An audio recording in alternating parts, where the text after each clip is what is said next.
Talk Live.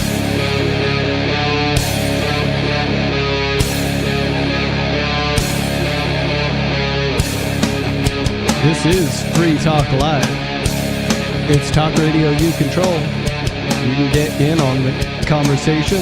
The phone number here is 603-283-6160. Lori was supposed to be here tonight, but I'm filling in for her. And I am Stu. Also joining me in studio tonight is Mr. Penguin. Let's see. I was here last night. We talked about a bunch of interesting things.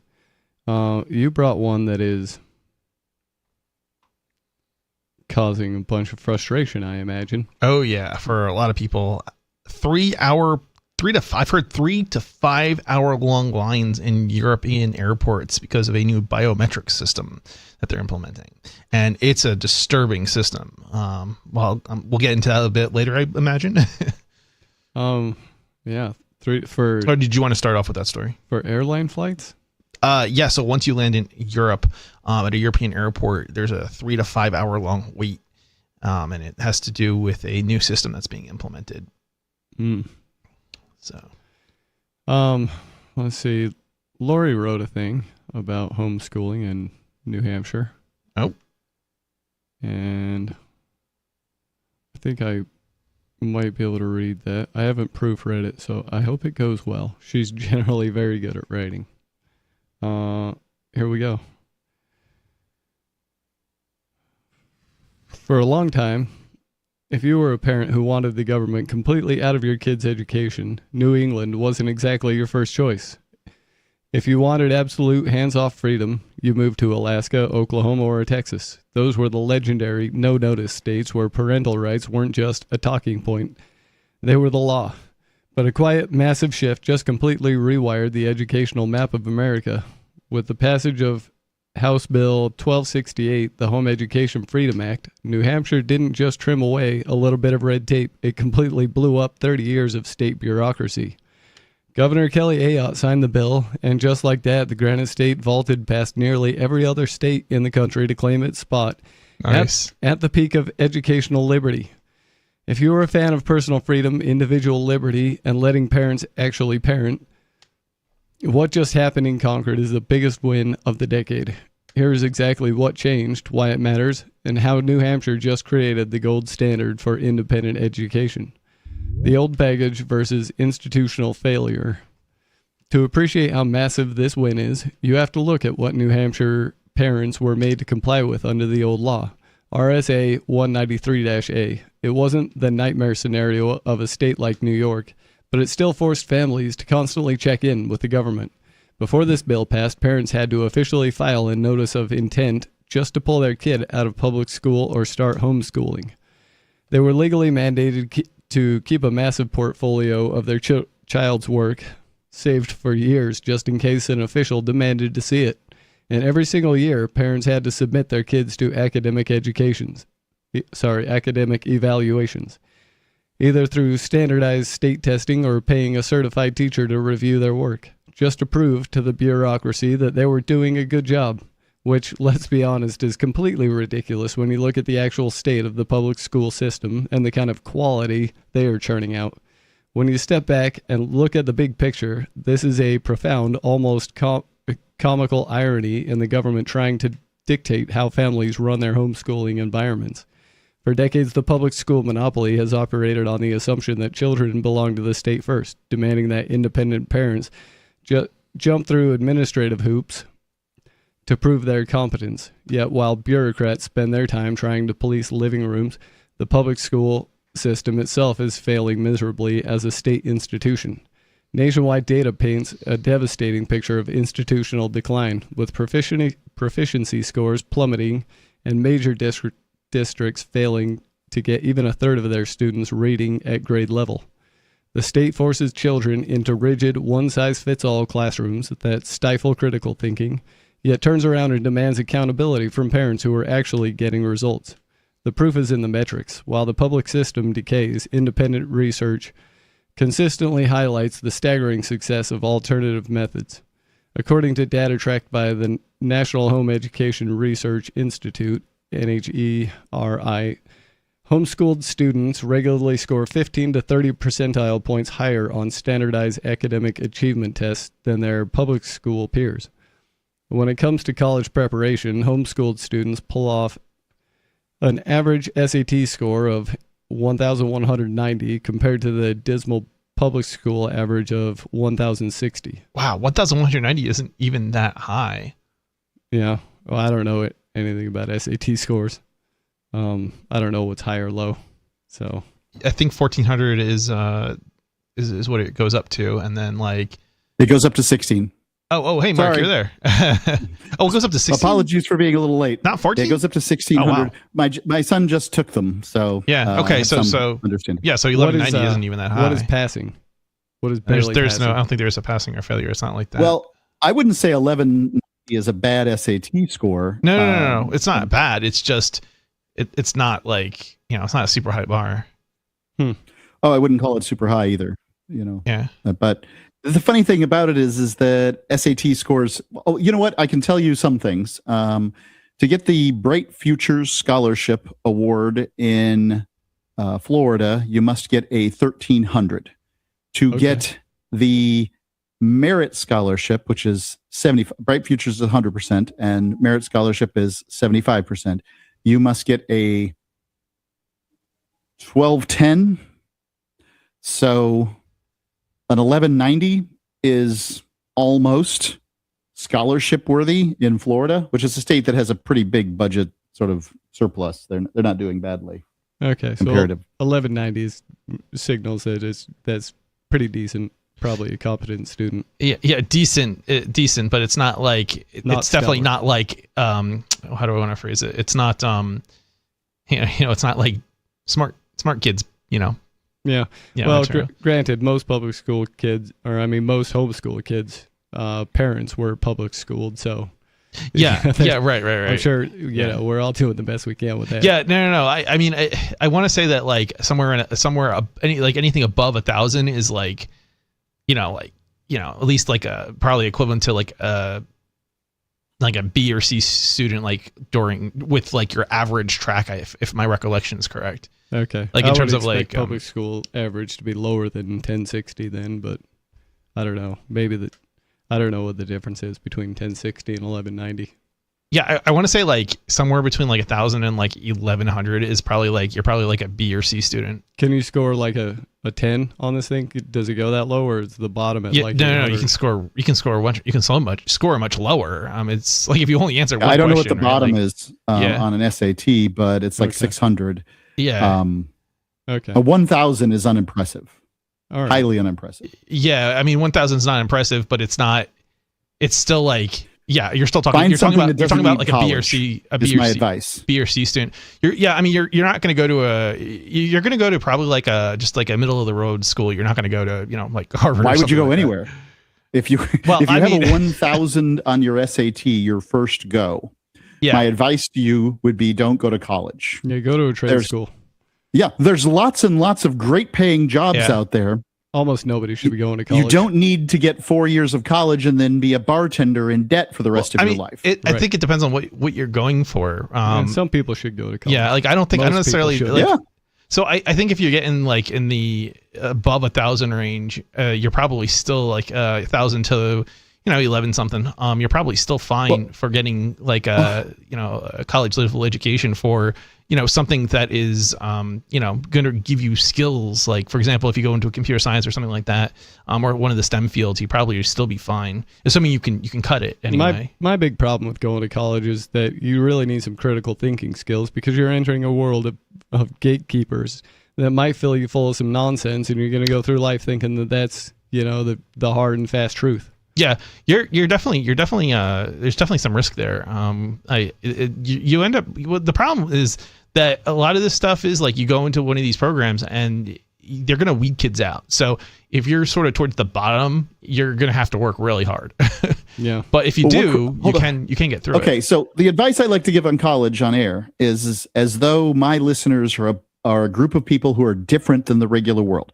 Understand how college works. The only way that we get the doctors, the engineers, the computer scientists, and the people who need a degree, the real people who need a degree. The only way we get those people is by feeding a whole bunch of people who otherwise we do not need a degree into the system. So they need to get $50,000 out of each student in order to have this, to be able to charge $50,000 to the engineer who costs them $750,000 to produce, right? So we need a bunch of chaff. Now, my advice to my listeners is don't be that. Yeah. Do not be the orange that they squeeze. Be the select fruit that you could be. That's good first advice. Piece of advice: don't go to college if you're paying for it. Yeah. Okay. If your parents want to pay for it, then presumably they have a whole bunch of money. Whatever. If your parents are paying for it, now we're talking. If the state is paying for it, or some or other organizations paying for it, then that's another thing. But fundamentally, it's very unlikely that you should go to college if you have to pay for it, because that means you're bad at school. Yeah, I definitely you suck at this already. I don't necessarily have this perspective that I totally agree with some angle of what you're saying, Mark. Now I'm curious. Do you have any degrees, Mark, or did you have any college, at all? Or I'm just curious between you, me, and. I'm basically a failure at that. College runs on a different set of incentives than everything else in the world.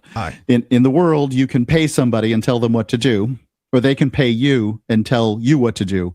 In college, you pay them and they tell you what to do. Mm-hmm. And that's a system that just never worked for me. And I was bad at it. Yeah. The only thing I got out of college was a 12-step program. So you did go to college then? You just didn't. I have been to some college. Some college. Okay. I just didn't manage to finish it up. Yeah. The other things that I would say is that if you go to college, you should only go for a very select few of degrees. They offer a lot of degrees. They'll offer a degree in anything that you'll pay them to give a degree. If you want to pay them to, to flag identification degree, they will give you a flag identification degree. What will you use it for? They don't care. Yeah. You should go to college because you need the degree. So college professors need degrees, as much as I think we have plenty of college professors. Lawyers need degrees. I think we have plenty of lawyers. Engineers need degrees. We never have enough of those. Doctors need degrees. That's a controlled system. It's difficult to get. Having spent more than 10 years in manufacturing, I can tell you not all engineers are worth the degree that they paid for. In fact, they were oftentimes the most useless employee in the entire shop. I did go to college and I got a degree, and this is what I'd say about, I went for computer science, and this is what I'd say about the kids I graduated with. Were they competent? No. Were they the brightest, of the bright? Yes. But, and this is a program where the computer science program was supposedly one of the better ones. And I went in with, I think, 200 students, something like that. And I graduated with about 20. So, there's maybe one student out of besides myself, out of the entire 20 that I graduated with, that I'd be like, I'd hire you. Yeah. It's literally a piece of paper. It's sort of that just bare minimum of, saying, hey, you've got brains, but you may or may not have any information up there to skills or anything of that nature. Yeah. And a lot of jobs demand a degree, but they don't really need the degree. They just want you to have any degree. Yeah. Right. And those are the ones that just want somebody who can put up with a bunch of BS for 4 years. Yeah. That's just it. Like computer science, if you've been programming for years, there's no way a computer science degree makes any sense. I went in with a lot of skills already in the field that I got a degree in, and I was just baffled by how terrible, not all, but a lot of the teaching was. It was just like really, like you're talking about one thing, professors would talk about stuff they had no idea what they were talking about, and it was just like how are you sitting here and talking about PVR? This might be nitpicking a bit, but I had one professor who talked about PVRs for an hour and a half, And that I means- think, something like that. But PVR stands for personal video recorder. At least as best as I could tell is. But I finally figured out he was talking about VPNs. But the problem is a VPN stands for virtual private network. The problem is he didn't understand what a VPN was, so he was describing a VPN wrong. So he spent like 45 minutes before I'm like, I'm pretty sure he's talking about VPNs, but he's using the wrong terminology. He's describing what it is incorrectly. I finally raised my hand and I asked him, "Are you talking about VPNs?" And he was like, "Oh, yeah, that's what I'm talking about." And I'm like, "Oh my god." Like, I mean, this wasn't, then you have to understand, like, VPNs is like IT more, not really like, this wasn't like writing a VPN. Like, it wasn't really computer science. It was more like more IT stuff. And it was just like it wasn't, it was stuff that was just so basic. It's like, I'd been setting up VPNs for probably a decade at that point. And it was just like, if I don't understand what it is you're trying to get at for 45 minutes of you talking about this thing, how on earth is anybody else supposed to, understand what it is you're talking about? Yeah, it was terrible. Yeah, they say that those that can do and those that can't teach. And again, I think we have plenty, probably too many college professors out there. So anybody who wants to go and be a college professor, they're competing. When you have two people competing for the same seat, you're in trouble. Yeah, and I do want to point out that one more thing too, Mark, is he was talking about it so broadly from a concept standpoint. That was the other part of the problem. It was understanding what he was talking about, because he wasn't talking about the details. It wasn't like a technical, walkthrough. It was like a very broad overview. Anyway. Well, as far as college entry goes, anyways, John Taylor Gatto says that if you're applying to one of the Ivy League schools, your scores are way less impactful than your personal bio, your interests, your personal interests, and your hobbies and things like that. They're more interested in finding unique individuals than they are, guys that can regurgitate the information they read in a textbook. Well, I think that you have to have a minimum. That unfortunately, here's my advice when it comes to Ivy Leagues, and I've looked into it a little bit. Should you get an Ivy League degree? That depends on what you want to do. And that's kind of the end of it. I don't think Ivy League is the end all be all, but it does provide some more options in our current world. And I cannot predict how the world's going to be in the future. So does it have value? It has value, but you 100% will get communist indoctrination shoved down your child's throat. Yes, and you will. the SATs are based on your child's ethnicity. If you are Asian, your child needs a 1600 to be even considered. If you are black, you're going to need a lower score, because these universities are looking for black people. They've got these numbers. Now, recently there's been some shakeups, some lawsuits that say they can't do this. I'm against that. I think they should be able to set up their student body the way they want to do that, and that's their business. Yeah. However, we're talking about reality here, and reality is that currently, they're not supposed to be able to discriminate based on race, but they will. So I'm kind of two-sided on this one. I think I don't want the government funding these schools in the first place, but assuming that they're going to fund it, they sort of have to be blind in that respect, I think, because it doesn't make sense otherwise. But when you're talking about these Ivy League schools that are private institutions, they should be able to do what they want as long as they're not receiving government funds. They don't need government funds, and I know the fact that they are receiving government funds is the crime. Yeah. Mm-hmm. But they're private businesses. They could make it on their own. Yep. They do not need it. And that is another way to get in, is by having your dad make a huge private donation to the college. And then you'll probably get in. Yep. I want to continue. You can buy your way in. Going to continue with Laura's They'll let you know article. that.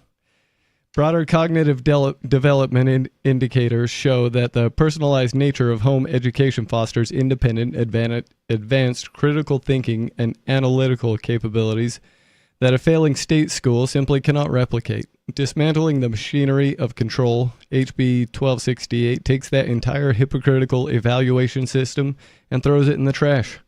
Under the new zero regulation framework, the machinery of state control has been dismantled through three major pillars. No notification required. You don't have to ask for permission. You don't have to fill out a state form, and you don't have to register your child with the local school district. If you decide to homeschool, you just do it. No mandatory evaluations or testing.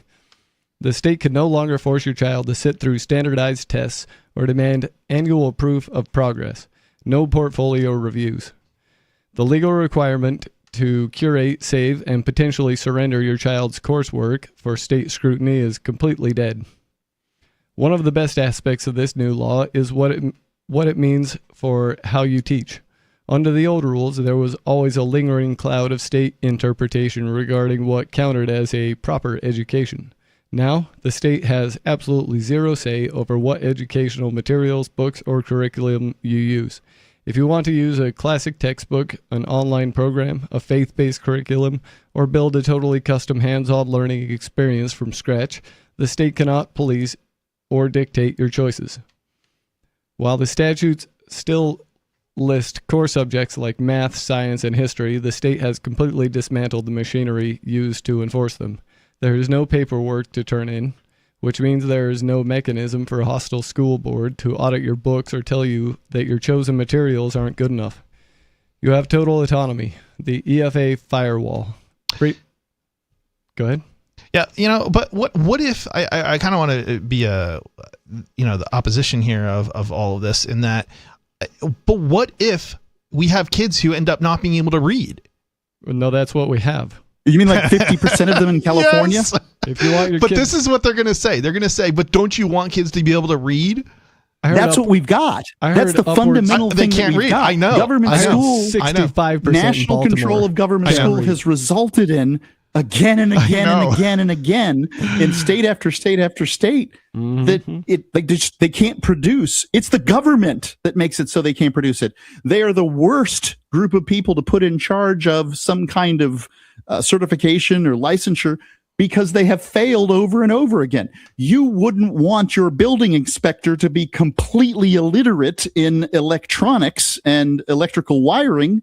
You wouldn't want him to be the one, if his school turned out the worst electricians, you wouldn't want him to be the one to judge who is qualified to be an electrician or not. And that's what we have currently in government education. The first thing we ought to do is get the government completely out of education, and then you will get a supply-demand market force that will produce better education for everybody. I don't think that's anywhere near far enough, but yeah, I mean, I agree with that. Yeah. Well, we can chop off politicians' heads. I'm always up for that. I like to say the purpose of the system is also what it does. So, a lot of this is by intentional design. Yeah. Give us a call. The phone number here is 603-283-6160. Let us know what you think about the government education indoctrination centers. This is Free Talk Live. When I say Francis Ford Coppola, you think The Godfather, right? Have you tried his wines? I'm Holland Cook with Inflation Hacks. Where I live, Coppola wines are $12 or $13 a bottle, sometimes less on end caps. If you're shopping for vodka, remember it's merely vodka. All brands begin at an ethanol plant. Flavors aside, one big difference between brands is how fancy the bottle is, and those Belvedere and Chopin and Grey Goose bottles sure are works of art. It also matters how many times it was distilled. Browse the vodka aisle, and you'll see unfamiliar brands distilled 5, 6, 7 times. They get the job done nicely, and I say so after a rigorous series of tests. How are you coping? Post your inflation hacks at andyoucanquoteme.com. From Feature Story News in Brussels, I'm William Denslow. At least 12 people have died in a wildfire in southern Spain. It comes as Europe's in the midst of another heatwave, after the continent recorded its hottest June on record. Europe's believed to be warming faster than any other continent on the planet. Here's European Commission spokesperson Paula Pinho. This sad and horrible news about wildfires which are spreading across various countries in Europe are just a confirmation that unfortunately climate change is a reality and brings and has a cost even to lives. And President von der Leyen also reiterates that, of course, we stand with Spain, we stand with all the brave firefighters who are putting their lives at risk, and with all the first-hand helpers dealing with these emergencies. Uncertainty continues to linger over a peace deal between Iran and the US, after President Donald Trump declared the truce over while attending the NATO summit in Turkey this week. But he then appeared to soften his stance, saying he would allow negotiations to continue. The contradictory signals from the White House have left mediators uncertain about America's position. Kate Fisher reports from Washington. On the one hand, you had Donald Trump declaring the ceasefire was over, but also saying that he thinks talks could continue, saying that the US should finish the job, but he doesn't want to return to all-out war. And it's hard to know if this is part of his negotiating tactic to kind of put extra pressure on Tehran, or whether it is just genuinely him being frustrated one minute and then changing his mind the next. Indian Prime Minister Narendra Modi and Australian Prime Minister Anthony Albanese have signed a landmark uranium supply agreement in Melbourne, enabling Australian exports to fuel India's civilian nuclear program. Ishan Garg reports from New Delhi. The headline has certainly been the uranium supply deal. This is something that's been in the works for more than 10 years now. And this is crucial for India because just last year in 2025, the Indian government set itself a very ambitious target of producing 100 gigawatts of clean energy using nuclear fuel. And this comes at a time when India has been pivoting hard towards sources of energy which are non-polluting, as it wants to decarbonize its industry, its power sector massively. And this is going to be hugely helpful for India, which wants to produce electricity using nuclear energy. And the EU's threatened to fine Meta over what it says is the addictive design of its social media platforms. Meta now has the chance to respond to this preliminary investigation from the European Commission. The parent company of Facebook and Instagram says it disagrees with the findings. From bureaus worldwide, this. Yep, we still do email. Drop your email address in the entry box at freetalklive.com and you'll be kept in the loop with Free Talk Live.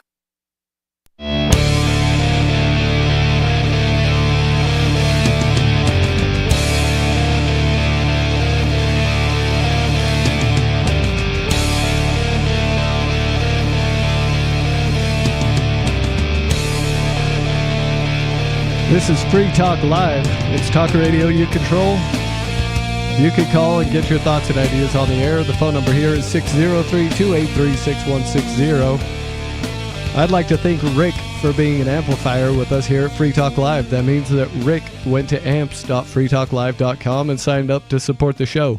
AMPS stands for Advertise, Market, Promote, and Support. Thanks again to Rick and everyone who supports us. Again, that's amps.freetalklive.com if you'd like to check out the perks and benefits of becoming an amplifier. In the studio tonight, it's Stu. And Mr. Penguin. And Mark Edge. Yes, Mark has joined us remotely. Except not in the studio. That's right, I'm not in the studio. So I was reading an article that Lori wrote. About, Lori wrote this. Yeah, she wrote this up. She couldn't find a good article about it, so she wrote her own. Oh, that's good. This is about HB 1268, which is a big win for homeschooling freedom in New Hampshire. It really is. And now that, New Hampshire was already pretty free when it came to homeschooling, but now you don't have to report to the government what's happening. And I know, and I agree with you, Chris, the first thing that anybody's going to say, specifically anybody who votes Democrat, is like, are you kidding? Now the Christian kooks are going to have 7 kids and they're not going to send them to our indoctrination center and they're going to all be stupid and they're going to think the world's 5,000 years old and they're not going to know how to their multiplication tables and blah, blah, blah. The funny thing about this is, Mark, is that New Hampshire is the, I believe, least religious state in the nation. Yep. Yeah. But the fact is libertarianism is a religion too. Fundamentally, we have our own jargon, we have our own belief system, we have our own moral code, we have all the trappings of a religion. It's just that they have a religion too. The Democrats have a religion too, and their religion at the center of it is the state. The fundamental belief that a group of liars and thieves can somehow hold together society, and without them, we descend into chaos. Mark, Now- I think there's a little bit of a difference between libertarians and, basically every other political group is we don't want the state. We want to tear the state down effectively. Right. But and give it to the individual. That's my point, Chris, is the libertarians aren't a political group. They're a moral, they're a group that follows a moral code. I got you. And we're closer to a religion than we are to a political group. Yeah. However, I kind of politics is a religion too. Yeah. They're just, you just have basically the Sunnis and the Shias worshiping their version of Allah out there, and then we're all like, this is not the way to worship God. I think you're right. I think in the sense that I think people often people have multiple religions or two religions. One may be their like their Christianity, and the other might be the state. Right? People worship the state, and I think the libertarians tend to worship independence as opposed to the state, and may or may not worship, I guess, another god. At my Christian school, in the morning, every single morning, we would have the Pledge of Allegiance and a prayer. Now, normally prayers, there's some rote prayers like the Lord's Prayer and I suppose a Hail Mary and a variety of things. This was in a Catholic school, so I wouldn't be able to tell you what a Hail Mary. I can do the Lord's Prayer. I don't know what a Hail Mary is. Okay. Yeah, me either. I didn't know it was a prayer. I thought it was something you said like as like a curse word or something. The Pledge of Allegiance is effectively, in my opinion, as a minister right now, the Pledge of Allegiance is a prayer to a graven image. Absolutely. It is. Oh yeah. I don't know how to describe it otherwise. Oh yeah, and it's a culty religion too. Like if you don't want to participate in it, the others are going to gang up on you and make you feel real awkward. Oh yeah. Right, and it's the display is completely different. So in a prayer, if I don't want to participate, I can bow my head and cross my fingers, and I can just sit there and meditate, or be silent, or we'll do whatever. I've got to be at school no matter what I want to do. Right? I can't get up and tap dance, but I can I can fake it if I want to. The Pledge of Allegiance, on the other hand, they would not only look at all of you while you did it, we would all look at each other while we did it. So it's real 1984 stuff. And if the teacher didn't like the way you did the pledge, she'd call you up to the front and have you do it the next day. Yeah, I had some teachers that did that too. I can definitely say that I had that happen to me, at least with one teacher. Yeah, that's what it's like. Yep. Although she couldn't force me. Okay, so I take that back a little bit. So she couldn't force me to say the pledge, and she sort of recognized that, but there are already some Supreme Court rulings on the issue at that point. So, but but nonetheless, she was not happy. Yeah, they don't like it. Yeah. All right, back to the article here. The EFA firewall, freedom versus funding. Now, this is where the bill gets incredibly smart, and it solves a massive problem that has been tripping up freedom-loving families across the country. In recent years, New Hampshire has become famous for its education freedom accounts, EFAs. These are state-funded vouchers that give families thousands of dollars per student to help pay for alternative schooling, private tutors, or curriculum.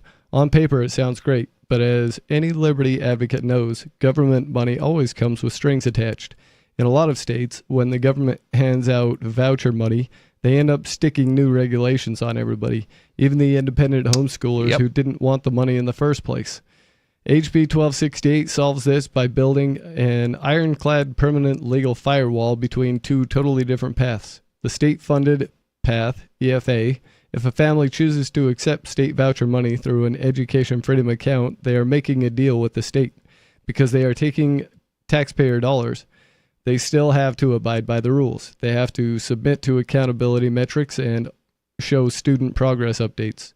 The independent path, if a family says, keep your money, we just want our freedom, they choose pure independent homeschooling. By rejecting state funds, they are completely insulated from state oversight. $0 from the state equals zero right for the state to interfere in your life. This firewall is a stroke of legislative genius. It ensures that the regulations attached to government vouchers can never bleed over and choke out the families who just want to be left completely alone. At its core, HB 1268 is a profound philosophical victory. It completely flips the script on how the government views families. New Hampshire just looked at the assumption that children belong to the state first and flatly rejected it. The Home Education Freedom Act establishes that parental rights are fundamental, not a privilege granted by a bureaucrat in Concord. It also eliminates a major avenue for government overreach. In the past, missing a piece of homeschool paperwork or turning in a portfolio late could be weaponized by hostile school districts, sometimes even triggering messy child welfare or truancy investigations. By erasing those administrative traps from the law, New Hampshire has protected the privacy of the home. While other states are busy trying to add tracking databases, mandatory health checks, and stricter regulations on alternative education, New Hampshire went the other way. It leaned directly into its historic motto, live free or die. Yeah, if I'm not mistaken, I think we disbanded some of the stuff that the state implemented in the recent past too, like after COVID, for example. I could be mistaken about that, but I think there was something that occurred. I know there was other stuff that occurred relating to COVID. Like they refunded the checks for the handful of businesses that were fined for remaining open during like a 2-week period or something. But that was the only state that did that. Interesting. Well, New Hampshire's absolutely unique. I was just having a conversation in a private Signal group, and people are constantly looking for the freest place to live. And I think that's an interesting question. And I don't think that any place in the United States is necessarily the freest place to live. I don't think there's any place that is free, but yeah. Well, yeah, I mean, I'll explain that in a second. But I do think the unique selling proposition for New Hampshire is that it is the libertarian homeland. There's no place in the world where you can, as a libertarian, basically speak your mind and not be some kind of fringe kook, except New Hampshire. In New Hampshire, you're in the same room with a bunch of people who are like, yep, I agree completely. And that is really special to be able to have people who sort of believe like you do. Now, is New Hampshire going to get more free overtime? Absolutely. We're popping the rivets. This law here on education. I think education is one of the two primary things that need to be addressed in New Hampshire. We need to address education, make it as free as possible. And second, and free, I mean free as in liberty, not free as in beer. Yeah, because anything worth having is worth paying for. Yes, yeah. That very much reminds me. That's a very techie way to phrase it. It's a reference to free and open source software. Yeah. So. Yep. Yeah. I think the next steps, honestly, are gutting the public school system. I think New Hampshire's small enough and we're rural enough that we can get away with just getting rid of government school. Also, our Constitution is unique in the nation. All 49, the authoritarian 49, every single one of them has public school in its Constitution. New Hampshire does not. It says we cherish our schools, but it doesn't say that they're government owned or anything like that. And that makes us special. And I think that fundamentally that could be the thing that manages to save us, and we're able to get Mark, rid of it entirely. I would agree with you with one little point that I think is worth mentioning. Yeah. The New Hampshire Supreme Court disagrees with you on that. Oh yeah, you are 100% right, because it doesn't say anything about like right to schooling, but they've just sort of out of thin air, they've created this right as a consequence of that statement that we cherish schooling, but it doesn't say that anywhere. Well, I know that not everybody is as much of a government guy as I am, but I have a rebuttal to that, and this is the rebuttal. We have libertarians in the New Hampshire State House. We have somewhere in the neighborhood of 160 people who have gotten a B+ or better, 85% or better on the New Hampshire Liberty Alliance's voting report card. And you can say what you want about that. Politics is this or that or the other thing, but it shows that we have a very strong libertarian veto. You cannot get your law passed without getting the Democrats, the conservatives. You have to get two of the three. You have to get the Democrats, the conservatives, the libertarians to agree with you. And there's no other state like that. Second, we have a very libertarian House leadership. The guy who's running for the Speaker of the House in New Hampshire, that guy seems to be very liberty oriented. He's got a very practical system for getting there. Whatever, I'll take his word for it. We have several senators out of the 24 or 25. I can't remember what the number is, and they're highly libertarian. These people are able to put pressure on the governor. Yeah. Now, definitely. If we can get 3 of the 5 of the appointed Supreme Court by the governor to be sort of our peeps, then we're in there. Now, I'm not saying that this is going to happen this next term. Yeah. I'm not. What I'm saying is the people the 10,000 movers for the Free State Project and the Great New Hampshire Freedom Migration. I'm just coming up wide numbers here. I haven't got a census, but if 10,000 people have moved, many of them are participating in the political process. Many of them are participating in a variety of different ways, and we're making a change in the state. It's getting freer and freer over time. For sure. If you want to fight the state, there is no place that you can fight besides New Hampshire, and these are the 2 things that separate New Hampshire from the rest of the world. And I've gone to places that have no income tax, that have no sales tax, that have no property tax. I've been to these places, and while they may have some semblance of freedom, it's true, they don't have this kind of libertarian infiltration into the government. They don't have this sort of libertarian conversation going on. Yeah, I think I think you might be have oversold it just a slightly, in the sense that I wouldn't say that I think there are still, look, I certainly wouldn't disagree that we have libertarian leaning individuals. About a fourth of the House make that up, and I don't know, five out of the 24, something like that in the Senate, and that's amazing, right? It's 100 times, probably more than 100 times any other state, but I do want to say that I think that some of the libertarian leaning individuals are not all principled libertarians. So that does mean that we can accomplish a lot, but there are definitely going to be things that you're going to see, bills that are going to get passed still, that I would absolutely not support. There will be bills passed that I would not support too. Yeah. The question is, and it's the Overton window conversation, right? Yeah. And it happens a lot in the halls of the State House now, where it didn't happen before and doesn't happen in the authoritarian 49, right? Oh, yeah. And that is this libertarian thing, this issue that's libertarian, is it worth trying to get done? And in some cases, it's simply not.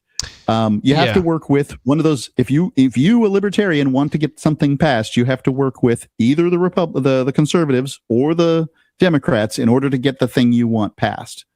Yeah, I think there's another aspect to this too. Like, there's the conservatives that are sort of, how do I phrase this? They're clearly conservative, but they sort of have leaned libertarian in order to move into our ranks, and then we get called out for like these. Mostly on most issues they're pretty good, but they're not principled. You know what I mean? And and then it's like, see, we're not really libertarian, or we're just conservatives or something like that. And I'm like, you're talking about one guy or whatever, and he's pretty good on everything else. But you're right. I totally would disagree that he's not a principled libertarian. Mm-hmm. Yeah. Yeah. If anybody wants to play the point out the politician and his voting record game, yeah. I have to wonder what's their motive. And there's several different of them. There's some libertarians who just love to talk about, the thing that pisses them off at that moment. Yep, sure. But I'd make the greater point.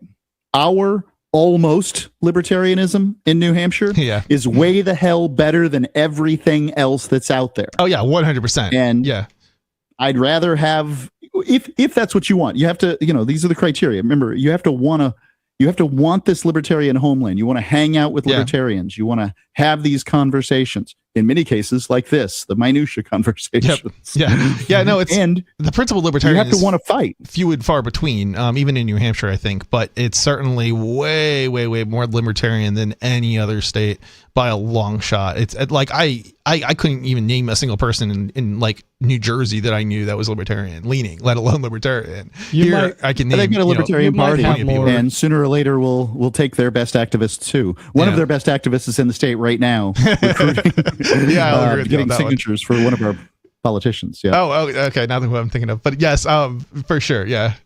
You might have a per capita higher amount of people in, say, Wyoming that have a libertarian-ish mindset that maybe not, not call themselves libertarian. I think it's on some issues. Definitely, if you want to be around libertarians that want to make a change more than just be left alone. This is the problem. Want to be, yeah. This is the exact problem. It's like there's a lot of people who have libertarian leaning sort of ideas on some things, but very few are principled libertarians that are going to be libertarian on every issue every time.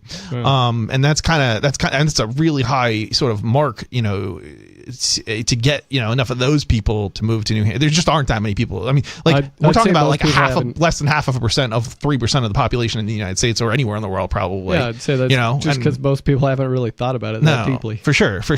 Yeah.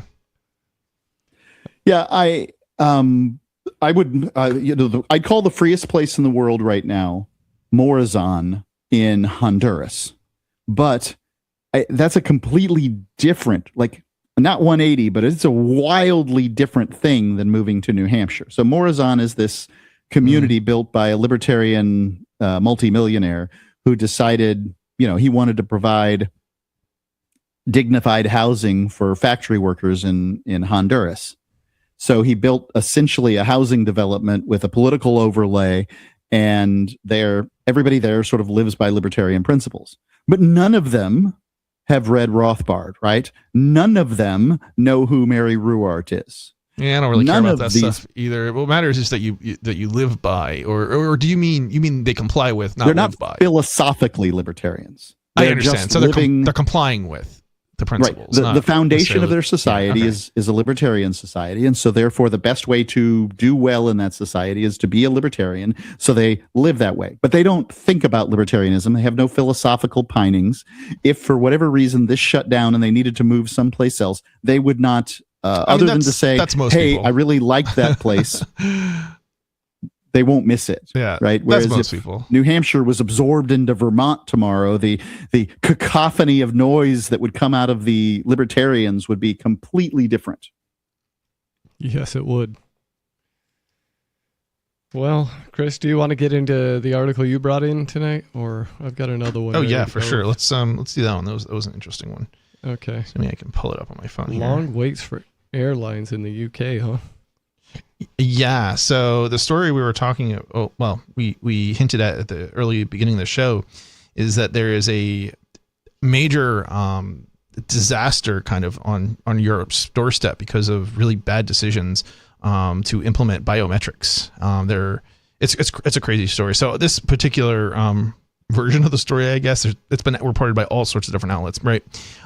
This one's from Business Insider, and the title is why you can expect 3 hour lines in some European airports this summer. So let's see here. So planning a Euro summer, it might not get off to the easiest start. Last month, the European Union fully rolled out its new electronic border system, and it's been causing hours-long lines at some airports.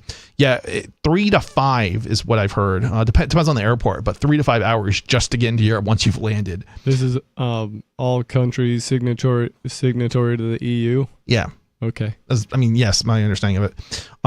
Airports and airlines met with the European Commission last month to discuss their concerns ahead of the busy summer season. Man, if this is happening before the summer season has actually kicked off, imagine what it's going to be like, I guess because the summer seasons, we're well into it at this point. I'm pretty sure anyway. Here's what you need to know about the border system and how it could affect your vacation. What are the changes in the entering Europe? The EU's new entry-exit system replaces manual passport stamping. Entry and exit? That's even more disturbing. So they basically won't let you leave. That's what Trump wants here. Yeah, we basically have it here already actually. But we actually rolled it out before Europe did. It was Europe and then like Canada, then let's see, it was the US, then it was Canada, then it was Europe, I believe. It requires travelers to register their details and biometric data, including photo and fingerprints. Yes, I am saying that again. Fingerprints. They're literally treating every single foreigner as a criminal just to enter Europe. I don't know about you, but I'm not going to be visiting Europe or any country that demands my fingerprints. That's just absolutely crazy. If you chart a private flight in, do you got to skip all that? I don't think so. I mean, I haven't seen anything that says that. Because no, probably not. You can get around a lot of things with that, but you can get around a lot of things, but probably not immigration. I've gone into some private flights into different countries, and they expedite you and everything, but they take your passport. And once you've given your fingerprints, they've got them. They don't need anything more. So, I mean, this is kind of one of those things where. So some libertarians will say, well, you're not free to leave if you have to buy a passport. And that's true. If you have to pay for it, you're not free. But if you were to talk to an actual slave and say, any time in history and say, hey, 2 days worth of labor, would you be willing to give that for the ability to leave? They would say, absolutely. Where do I sign? Well, I don't think any libertarian is going to suggest that we have freedom, right? Like, I mean, that's just something we don't have, period. I think the fundamental freedom is the freedom to leave. And if you have the freedom to leave, certainly is definitely a fundamental freedom. Yeah, that's a good point. Give us a call. The phone number here is 603-283-6160. You can let us know what's on your mind this evening. This is Free Talk Live.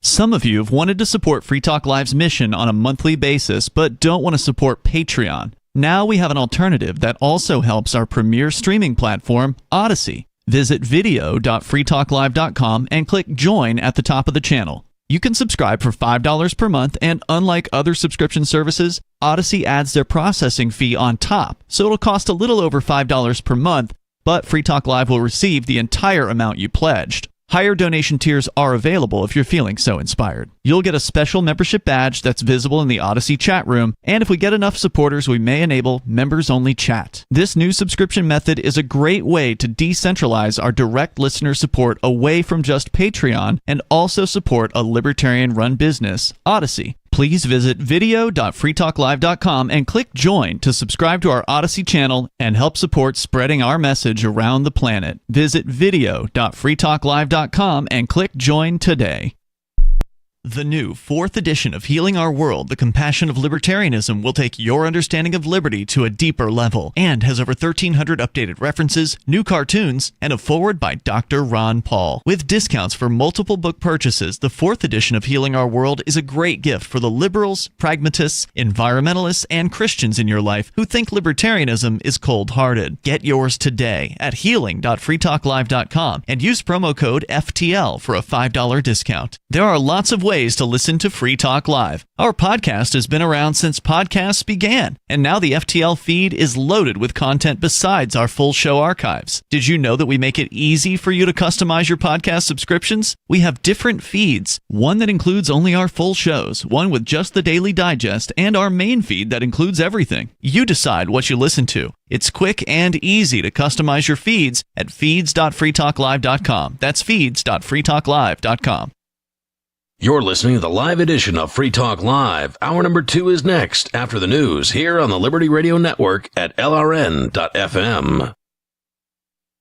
From Feature Story News in Brussels, I'm William Denslow. At least 12 people have died in a wildfire in southern Spain. It comes as Europe's in the midst of another heatwave, after the continent recorded its hottest June on record. Europe's believed to be warming faster than any other continent on the planet. Here's European Commission spokesperson Paula Pinho. This sad and horrible news about wildfires which are spreading across various countries in Europe are just a confirmation that, unfortunately, climate change is a reality and brings and has a cost even to lives. And President von der Leyen also reiterates that, of course, we stand with Spain, we stand with all the brave firefighters who are putting their lives at risk, and with all the first-hand helpers dealing with these emergencies. Uncertainty continues to linger over a peace deal between Iran and the US, after President Donald Trump declared the truce over while attending the NATO summit in Turkey this week. But he then appeared to soften his stance, saying he would allow negotiations to continue. The contradictory signals from the White House have left mediators uncertain about America's position. Kate Fisher reports from Washington. On the one hand, you had Donald Trump declaring the ceasefire was over, but also saying that he thinks talks could continue, saying that the US should finish the job, but he doesn't want to return to all-out war. And it's hard to know if this is part of his negotiating tactic to kind of put extra pressure on Tehran, or whether it is just genuinely him being frustrated one minute and then changing his mind the next. Indian Prime Minister Narendra Modi and Australian Prime Minister Anthony Albanese have signed a landmark uranium supply agreement in Melbourne, enabling Australian exports to fuel India's civilian nuclear program. Ishan Garg reports from New Delhi. The headline has certainly been the uranium supply deal. This is something that's been in the works for more than 10 years now. And this is crucial for India because just last year in 2025, the Indian government set itself a very ambitious target of producing 100 gigawatts of clean energy using nuclear fuel. And this comes at a time when India has been pivoting hard towards sources of energy which are non-polluting, as it wants to decarbonize its industries, its power sector massively. And this is going to be hugely helpful for India, which wants to produce electricity using nuclear energy. And the EU's threatened to fine Meta over what it says is the addictive design of its social media platforms. Meta now has the chance to respond to this preliminary investigation from the European Commission. The parent company of Facebook and Instagram says it disagrees with the findings. From bureaus worldwide, this is FSN. With FSN Spotlight, I'm Simon Marks. Today, what are the prospects of the US and Cuba striking any kind of a deal over the future governance of the island? Pressure is growing as a humanitarian crisis grows across Cuba due to the significant tightening of the US economic blockade. Michael Bustamante, a leading historian of Cuban-American relations, spoke to Foreign Policy magazine. The Cuban government has already shown a certain willingness to open their economy. They've announced reforms that, at least on paper, seem quite significant. It's on the political issues where Havana remains allergic, to put it mildly, to any kind of change. I mean, there's a deep sort of nationalist thread there that goes back decades about wanting to avoid any perception that they're ceding to the pressure of the United States. But I think one of the challenges that the Trump administration faces is that this is a government in Havana that's very used to dealing with pressure, though this pressure is unprecedented. They're very used to trying to figure out how to buy time. I mean, the Cuban government is up against the wall economically and politically. They don't have allies to the degree that they used to. No one's coming to bail them out. But the idea that there's going to be a reformer or a Delcy Rodriguez-like figure who's willing to sort of roll over on his or her superiors, that's sort of not in the DNA of a one-party state. But President Trump wants to make something work, saying he wants to go down in history as the US president who has the honour of taking control of the island. The main news again. At least 12 people have died in a wildfire in southern Spain. It comes as Europe's in the midst of another heatwave, after the continent recorded its hottest June on record. Uncertainty continues to linger over a peace deal between Iran and the US, after President Trump declared a truce over while attending the NATO summit this week. And the EU's threatened to fine Meta over what it says is the addictive design of its social media platforms. And that's the latest feature story news. William Denslow reporting. To help you understand how dangerous narcotics operations have persisted despite decades of bold efforts to completely mishandle the problem, we now present The Onion Explains, the drug trade.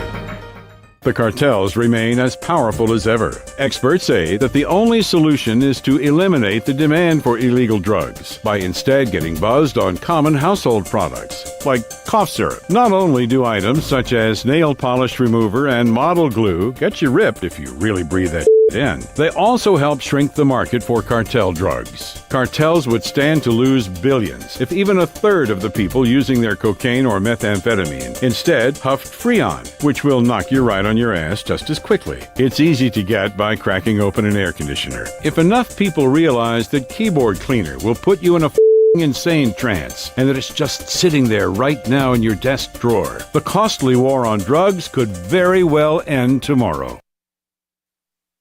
Got Telegram? You can follow our channel there and discuss show prep with other listeners at telegram.freetalklive.com.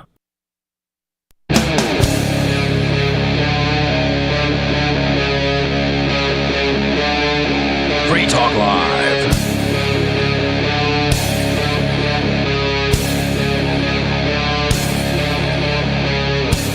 This is Free Talk Live. It's talk radio you control. All you have to do is call 603-283-6160 and you can get your thoughts and ideas on the air. Free Talk Live is brought to you by LibertyMinded.com. Official Free Talk Live gear like t-shirts and hoodies are available at LibertyMinded.com. Plus you'll find a unique collection of cool and funny liberty-oriented clothing at LibertyMinded.com. That's LibertyMinded.com. In the studio tonight, it's Stu. And Mr. Penguin. And remotely, Mark Edge. We have one caller on the line, but it's our one band caller, so I'm not going to answer it. We can continue with Chris's article. Okay. All right. So we were just getting into a story about Europe basically requiring fingerprints, biometric data, in order to enter, and it is causing insanely long lines that can be up to 5 hours long in some airports when you enter the EU. So let's see here. And of course, my phone just went to sleep. Okay. Non-EU citizens without a visa can only stay in the Schengen area for 90 days within a 80-day period. So their entry and exit records need to be verified. Each registration takes an average of just over 1 minute, a spokesperson for the European Commission told Business Insider last month. However, some people have found it takes longer. The spokesperson added that technical issues have been detected in a few countries, as can be expected in the first days of a full operation of any major new system. Which European countries use the new entry-exit system? That's interesting. So they give you a list of all of them that are in the EU, right? Yeah, yes, that's my understanding. I don't know if I can't actually tell you. I don't remember which countries are part of the European Union specifically. So I know can't Norway's not, Switzerland's not, but you're not getting into Switzerland without. Yeah. That's part of the Schengen zone. And so I think this is actually a Schengen rule, not an EU rule. Okay. Yeah, like Cyprus says it's not using the system, but I don't know if they're part of the Schengen area or not. I think they're part of the EU, but not part of the Schengen zone, which is very unique. Okay. Who did the changes affect? In short, most non-Europeans visiting Europe, although there are exceptions. The entry-exit system, of course, there's always exceptions. The entry-exit system has been rolled out to all crossing points in the Schengen area, the free travel zone comprising 29 countries across the continent. This is mostly made up of EU member states, although it includes Norway, Iceland, Switzerland, and Liechtenstein. Liechtenstein, yeah. That's always a weird one. You don't say that at least I don't say that very often. I read it, but I never say it. So I've been there. It's an incredible place. I think a very libertarian, if my recollection is correct. Yep. Yeah. So if you are visiting Europe for a short stay, you don't have a visa or a passport issued by a Schengen area country, and you haven't yet had your details registered with the EES, you could be in for a long wait. So let's see here.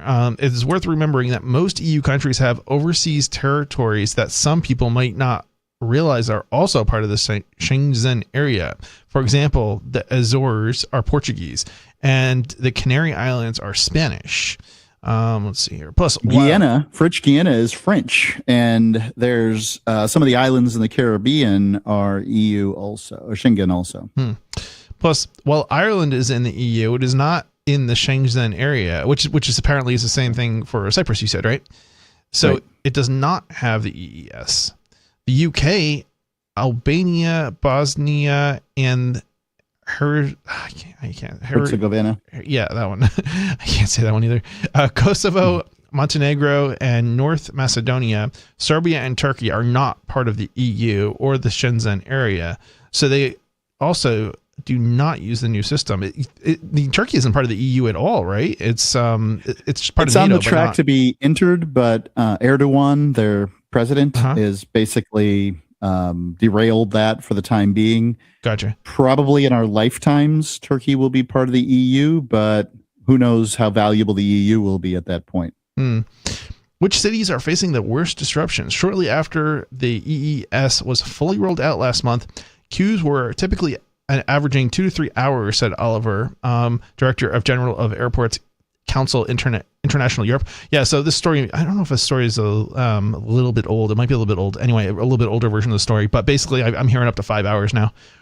I'm guessing that's since the summer period started. But I don't know. Like it depends on it may depend on the source you're reading, but I think this article is just slightly older, so that's why it's giving less time.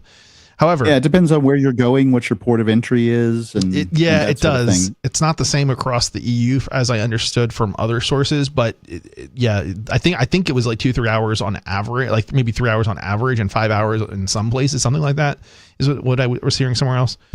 However, he also I was in Europe like 3 months ago or so. How was it? I had nothing for weights. But the 3 months ago, they didn't have this rolled out yet. I don't think. I don't know. I don't think I still don't think it's rolled out. It's been very difficult for them to get this entirely rolled out, and they're going to have some trouble. My understanding ongoing is that it is rolled out now, and as of the last couple of months, and they I guess when it first started, it wasn't as bad because it wasn't the tourist season yet, and now that it's a tourist season, as it sounds at least from the other sources, we're seeing insane wait times. Which is this story is also suggesting was going to occur probably. However, he also raised concerns that the situation would get worse during the busy summer travel period. So it's suggesting that the busy travel period is to come, which I'm pretty sure it's already here. I can't remember what month I was at the BCH conference in Slovenia, but it was relatively recently, maybe May, and. I don't think they checked us in at all. I think they just opened up the gate and let people come in. I don't think we got a stamp. Right. That might be at that time because I don't think the system was implemented yet. From what I understood. And now that they have rolled it out throughout all of the countries, it's basically they're not allowed, as I understand it, they are now not allowed to wave people through like they were previously with the stamp-based system. So my guess is that they still had the stamp-based system when you went through, and then they waved people through. But now it's not stamp-based, and they're not allowed to do that. Something along those lines, and they're not giving them any leeway at all, because that's sort of part of the story, right? I don't know if we haven't gotten to that yet, or if it's just not part of this story. But let me keep reading. Maybe we'll find out. Long lines. One thing's too important to understand with governments is that they are super inefficient, and that although this system's definitely coming, it's going to be rolled out in tranches and drips and drabs, because the way it gets rolled out in Paris is not going to be the way that it gets rolled out in Slovenia, for instance. These little countries that used to be in Yugoslavia, and they're just not the same. That was one of the issues that they said they were having in terms of some countries over other countries, because they all apparently have different systems, which seems kind of crazy. But it's not one single unified system. It's I guess there's requirements that each country has to implement. And so, which is normally how it's done actually in Europe. There's like when they pass like a bill or something in Europe at the European level, it's like the individual countries have to then pass their own version of it. So I guess it was the same with this, which is insane, because I would have imagined that there would have been a single system rolled out throughout all of the countries, but apparently not. Anyway, long lines have If you want to blame somebody for this, look squarely at Washington, D.C., because that is effectively the organization that has said to Europe, hey, we had a great relationship, but we've decided to change it a little bit. We're instituting this ESTA program. Oh, yeah, Europe's that's right. like, hey, that sucks. And they instituted their own program, which is basically named after our program. I mean, it was retaliatory. Nose thumb at us. It was retaliatory, from what I recall. Yeah, I remember this now. The U.S. implemented it, and they basically hurt Europeans somehow, and probably by making it difficult to come into the United States if you're European. More difficult. Yeah, more difficult. And so they ended up responding to that with implementing the same system that basically the US implemented, and Canada did the same thing. And it's basically it's all because the US, the stupid biometric thing, that it's basically going to be rolled out pretty much everywhere in the coming years. This is why I want a passport, and I probably not going to get one again. And I don't even like leaving New Hampshire at this point. It's just I've only done it in recent years when I pretty much had these to. These are the choices that you have to make. And I'm not going to chide anyone for their decisions. On one hand, you could look at passports as a form of freedom. They allow you to travel from one location to another. On the other hand, you can look at them as the number of the beast, government trackers, and these kind of things. And why would I want to go to that other country when they're going to, take my fingerprints and stick their thumb up my butt and, whatever else they're going to do. And I can see both of these points, but I wouldn't want to see libertarians fighting with themselves over this. I think that you just got to make the decision for yourself what you want. I don't know that anybody's fighting over it. I don't think libertarians are fighting with each other over this. I think they fight about everything online. Well, I mean, I don't know about this though. I tend to agree with you, but I don't know about this particular thing. I think a lot of the people who are fighting are not really libertarians anyway. So like it's like they might be fighting with libertarians, but it's like I don't really feel like that counts. Andrew Henderson, are you familiar? I'm not sure I am. I'm not. Okay. So Andrew Henderson is the nomad capitalist. His whole shtick is, get yourself 3 passports that you bought from me. And okay, I know who the guy is. Live in absolute freedom. Yeah. Now, I can give you better systems that are way less costly than his, but let's leave that to the side. Yeah, I think the guy is essentially created the vertical, which is the sales of residencies and passports. If he didn't, he has branded them so well that it's incredible. Yeah. This guy goes on YouTube and he makes these videos, and they're great. And they tell you how you can do this thing or that thing or the other thing. And he gives out lots of good information. People on every single video say, you're a coward for leaving the U.S. You'd have stayed here and fought with us. Oh, I don't agree with that at all. There you go. No. I mean, leaving, if somebody wants to leave the United States, I understand that they're going to end up with a passport and whatever and jump through these hoops. But I just don't think leaving it. I think it makes sense to leave the 49. I don't think it makes sense to leave the United States. But that's obviously if you make the decision to leave, once you've left, nothing says you have to retain a passport, presumably once you've gone to wherever you're going to go anyway. So anyway, I don't know. You're thinking about it as in, where do I live? But there's this whole idea of the nomads who say, it's not where I live. I'm going to live wherever I am, and I'm just going to have very little stuff, and I'm going to go from place to place, and I'm going to live cheaply. That's right. Like that. Yeah, that's like economic freedom or something along those lines, I think. That's not what I care about. I care about like principled libertarian freedom. Sure. So I want to decrease my contributions to, tyranny, not give the state $200,000 for a passport so that I can, be quote unquote free when I'm not really. I'm still at the mercy of the state. If I'm like Snowden and leak some information that the government doesn't want me to leak, and I leave, they're going to suspend my passport anyway. So how is that freedom? I mean, If you give the country of Grenada $200,000 for a passport, they are unlikely to use that $200,000 to drop $1 million bomb on a $10 tent half a world away. Yeah, I mean, so you could look at it as that way. No doubt.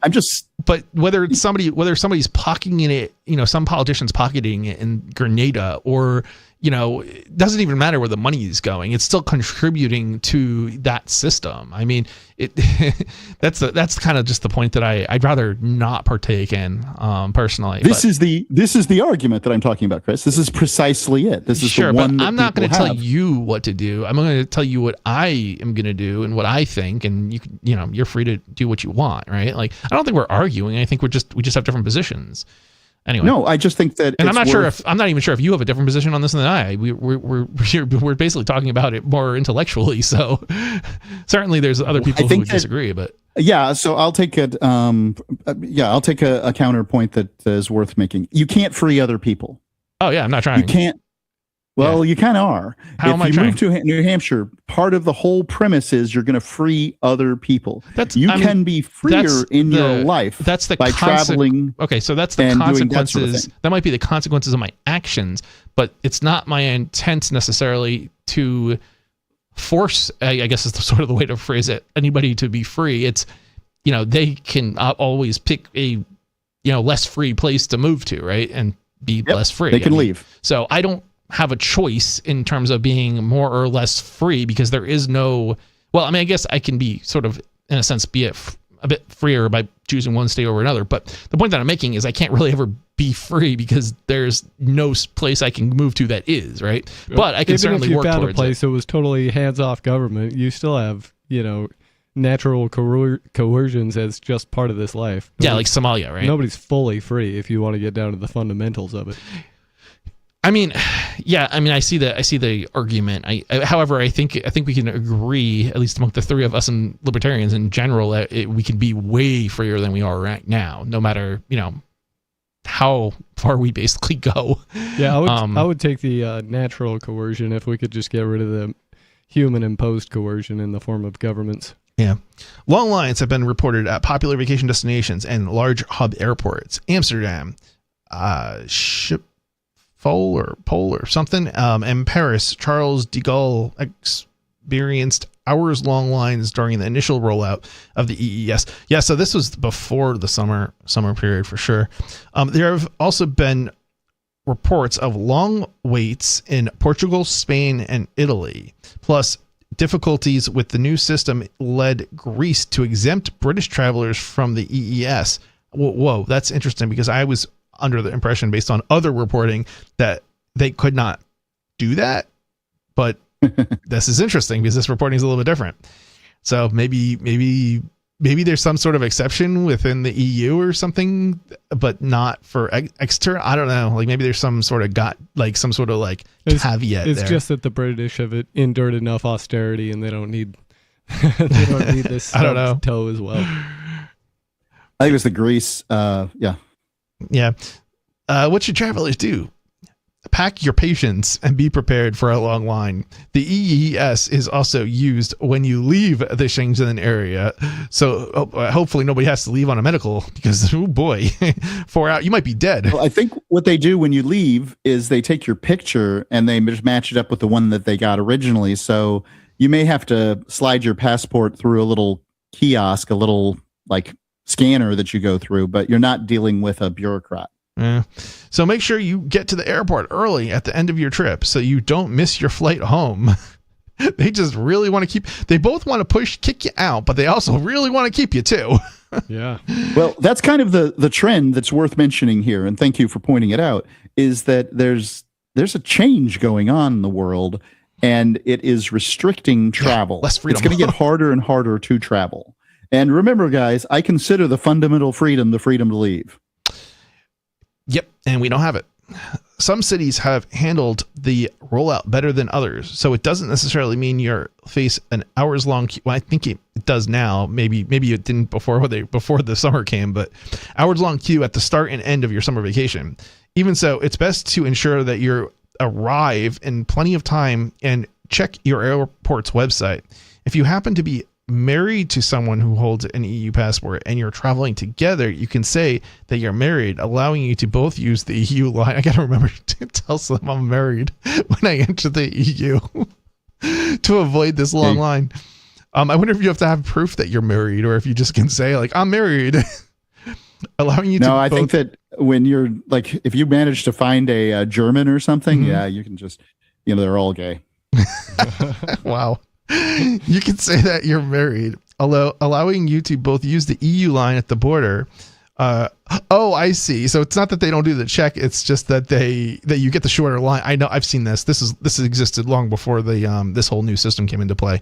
I went through this when I went to Mexico like decades ago. It was like there's two different lines. One's for like people from outside of Mexico, and then there's another for people with it or Mexican citizens, I guess.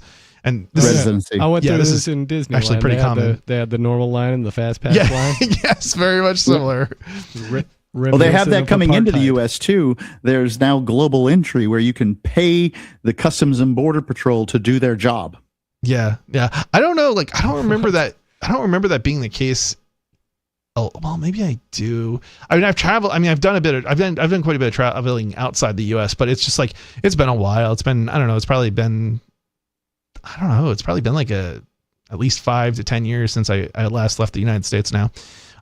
So I don't really know exactly all that's going on, but I did fly actually in the last 2 years, I want to say, but only domestically. So, and I was very disturbed by what I went through at that time, and it's gotten way worse. So my recommendation is don't fly, drive. I don't care where you're going in the United States.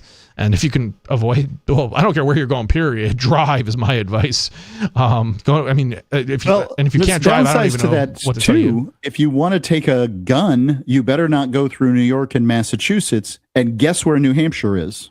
Yeah, no, I hear you. You will need to register with the EES, but the wait will be shorter.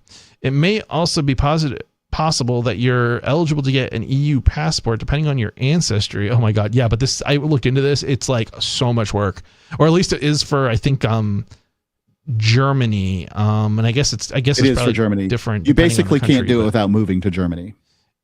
Yeah. I don't remember what it is. Like I was looking at Germany because, like my great, let's see. Well, no, I guess it would be might have been my, can't remember.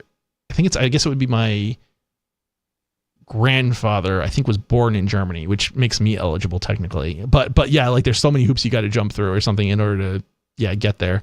Anyway, but yeah, certainly my great grandparents were German, so, or at least they were German at the time. But I think it was part of. I'm trying to think the country that was sort of East Germany. No, it was pre-World War II. Prussia. No. It's one of those countries that Austria. No, it was Romania. I think it's Romania. But yeah, the part of, I guess, Romania at the time was a part of Germany or something of that nature. And so, yeah, somehow something. So I guess because they don't consider, like, I guess in the application, it's like, it doesn't matter if your ancestors were in Germany or if they were like currently, or if it was like in the past, it was part of it. You could get it still, I guess. So, have you experienced long waits in the EU airports? Give us a call. The phone number here is 603-283-6160. You can talk about that or pretty much anything else that's on your mind. This is Free Talk Live.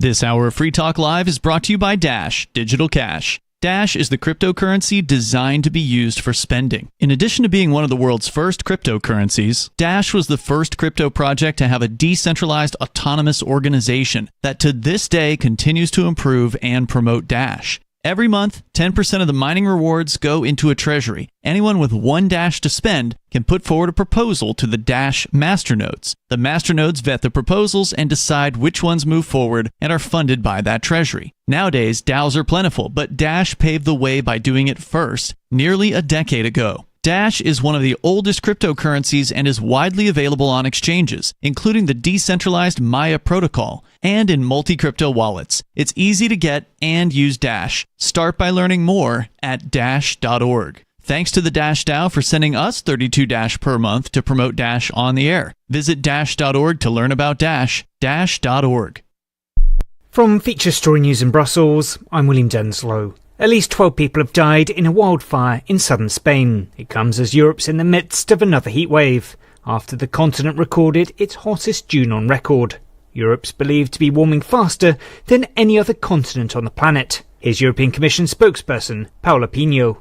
This sad and horrible news about wildfires which are spreading across various countries in Europe are just a confirmation that unfortunately climate change is a reality and brings and has a cost even to lives.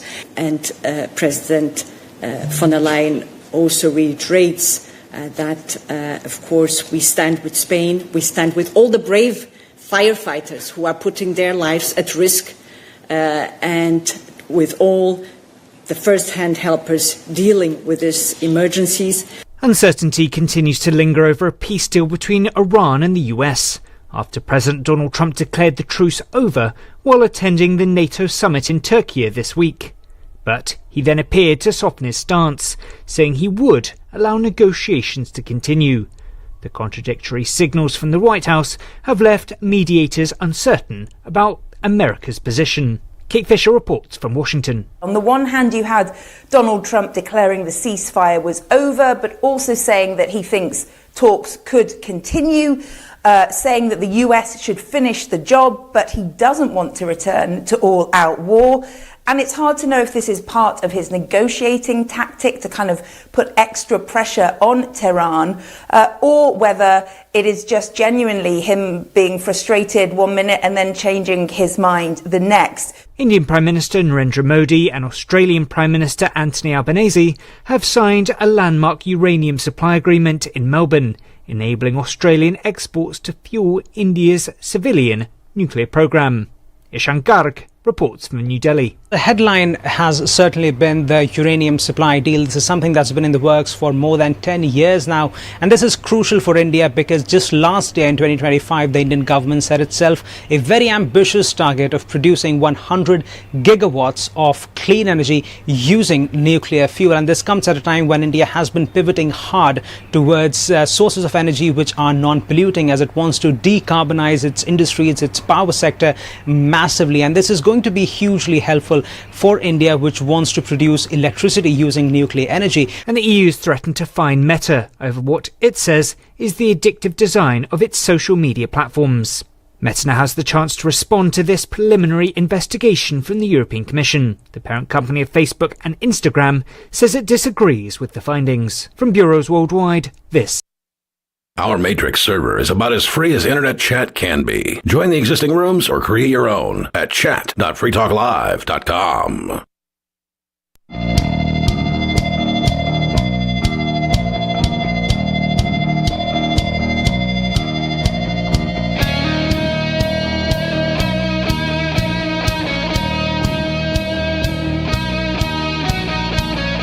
This is Free Talk Live, talk radio you control.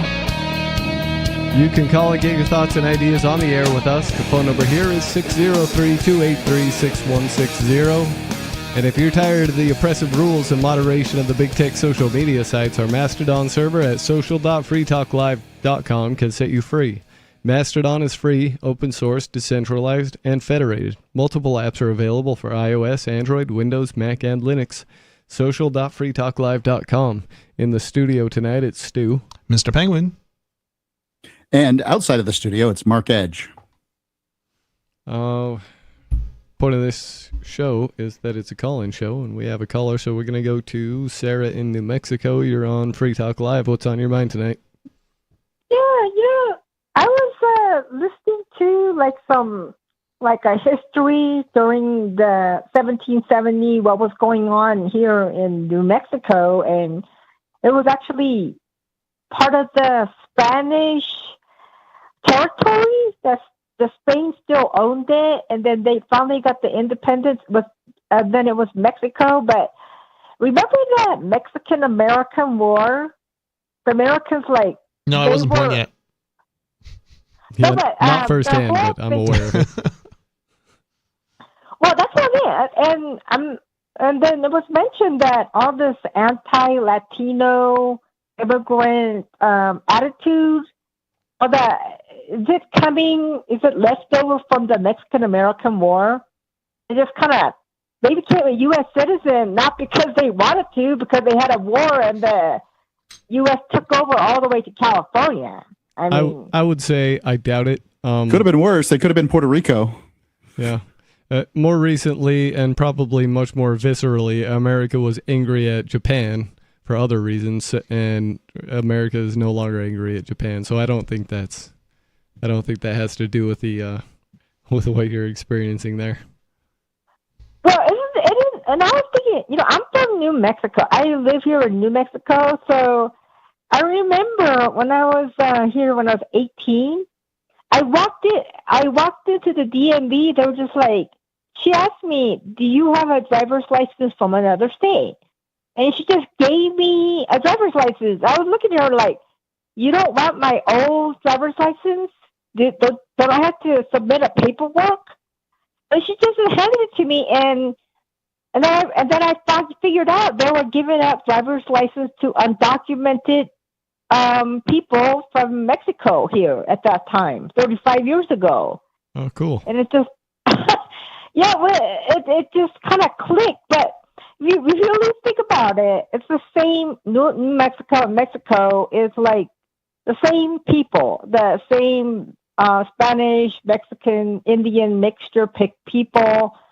That's there in Old Mexico, New Mexico. So, I mean, it just makes sense. So they just give them a driver's license with no green card, nothing. Just undocumented, documented. I mean, Sarah, up until the late 1960s, there was no, written or oral or, any kind of road test for a driver's license. The idea that it was about safety is not true. That's not where it originated. The driver's license originated from basically people who were not motor vehicle owners getting bigotry because of they didn't like motor vehicle operators, and so they forced the driver's licenses on motor vehicle operators because most of the population was horses and buggies and that kind of thing, right? So if you support the driver's license, you're basically supporting bigotry. Well, now the things have changed. So you have to have a real ID to get that start in New Mexico. So things have really changed. You have to prove everything. You just can't walk in and they just hand you a driver's license anymore. But I don't understand. I guess the driver's license, they have to road test you now to get. I mean, it's for traffic safety, right? I mean, they have to, with so many cars on the road, they have to do something. That's the excuse they use, yeah. That's the reason they use to make everybody get one. They don't necessarily have to do that, Sarah. They could just, ticket you like any other incident or situation where you violated a law, and you don't necessarily have to have a driver's license associated with that. Yeah, it doesn't make you any safer of a driver to have one. I mean, and look, if driver's license actually made us safer, like we wouldn't have all these crazy drivers on the road, and we do. So what's the point of the driver's license? It's not about safety. It never was. What's funny to me is that they're going to have this 3 extra hours of the vulnerable users. Vulnerable people are pedestrians and bicyclists, vulnerable road users education. And I was thinking, well, aren't they, everybody, it's against the law to run over pedestrians and keep on going before? So how is another 3 hours to teach how to drive with the vulnerable users, road user? I mean, that's kind of baffling. It's just they're going after prevention instead of punishment. Prevention? I guess it makes sense to me, sort of. I don't know. I'm not a big fan of licensure in the first place. So I really don't understand why you would need a 3-hour course to be, understand the concept of don't run over people. Like this, that just seems baffling to me. If you're that dumb, you should not be driving in the first place. I could explain it much quicker than 3 hours. Yeah. That's my whole comedy. It's baffling because I thought it was against the law before the 3 hours of the additional course that you're supposed to stop for bicyclists and pedestrians and crosswalks. So I guess that's the thought of the education prior to preventative. Like it's really gonna work. I mean, that's another laugh too. Like, if you sit there, you spend 3 hours, don't run over people and crosswalks. Stop at the stop sign. Most of the issues that people, like laws and things that people do and they break, it's not because they don't know how to drive. It's because they just choose not to, right? So how more education is going to help? It's probably not. Is what it comes down to. Yeah. Thanks for the call tonight, Sarah.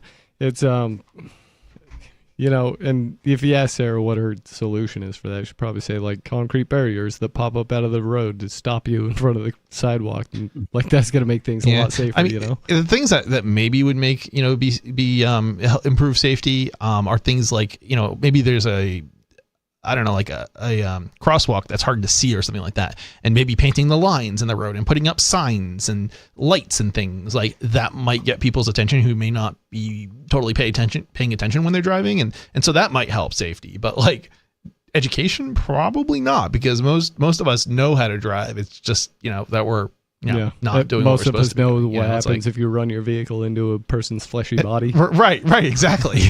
It's there's I get maybe there's some amount of education that makes sense, okay, what's a clutch, how do you use it, what's a wheel, a steering wheel, what's a left and right blinker, I get it, there is some basic amount of education, and it takes a 5-year-old to basically level of understanding to basically understand these things.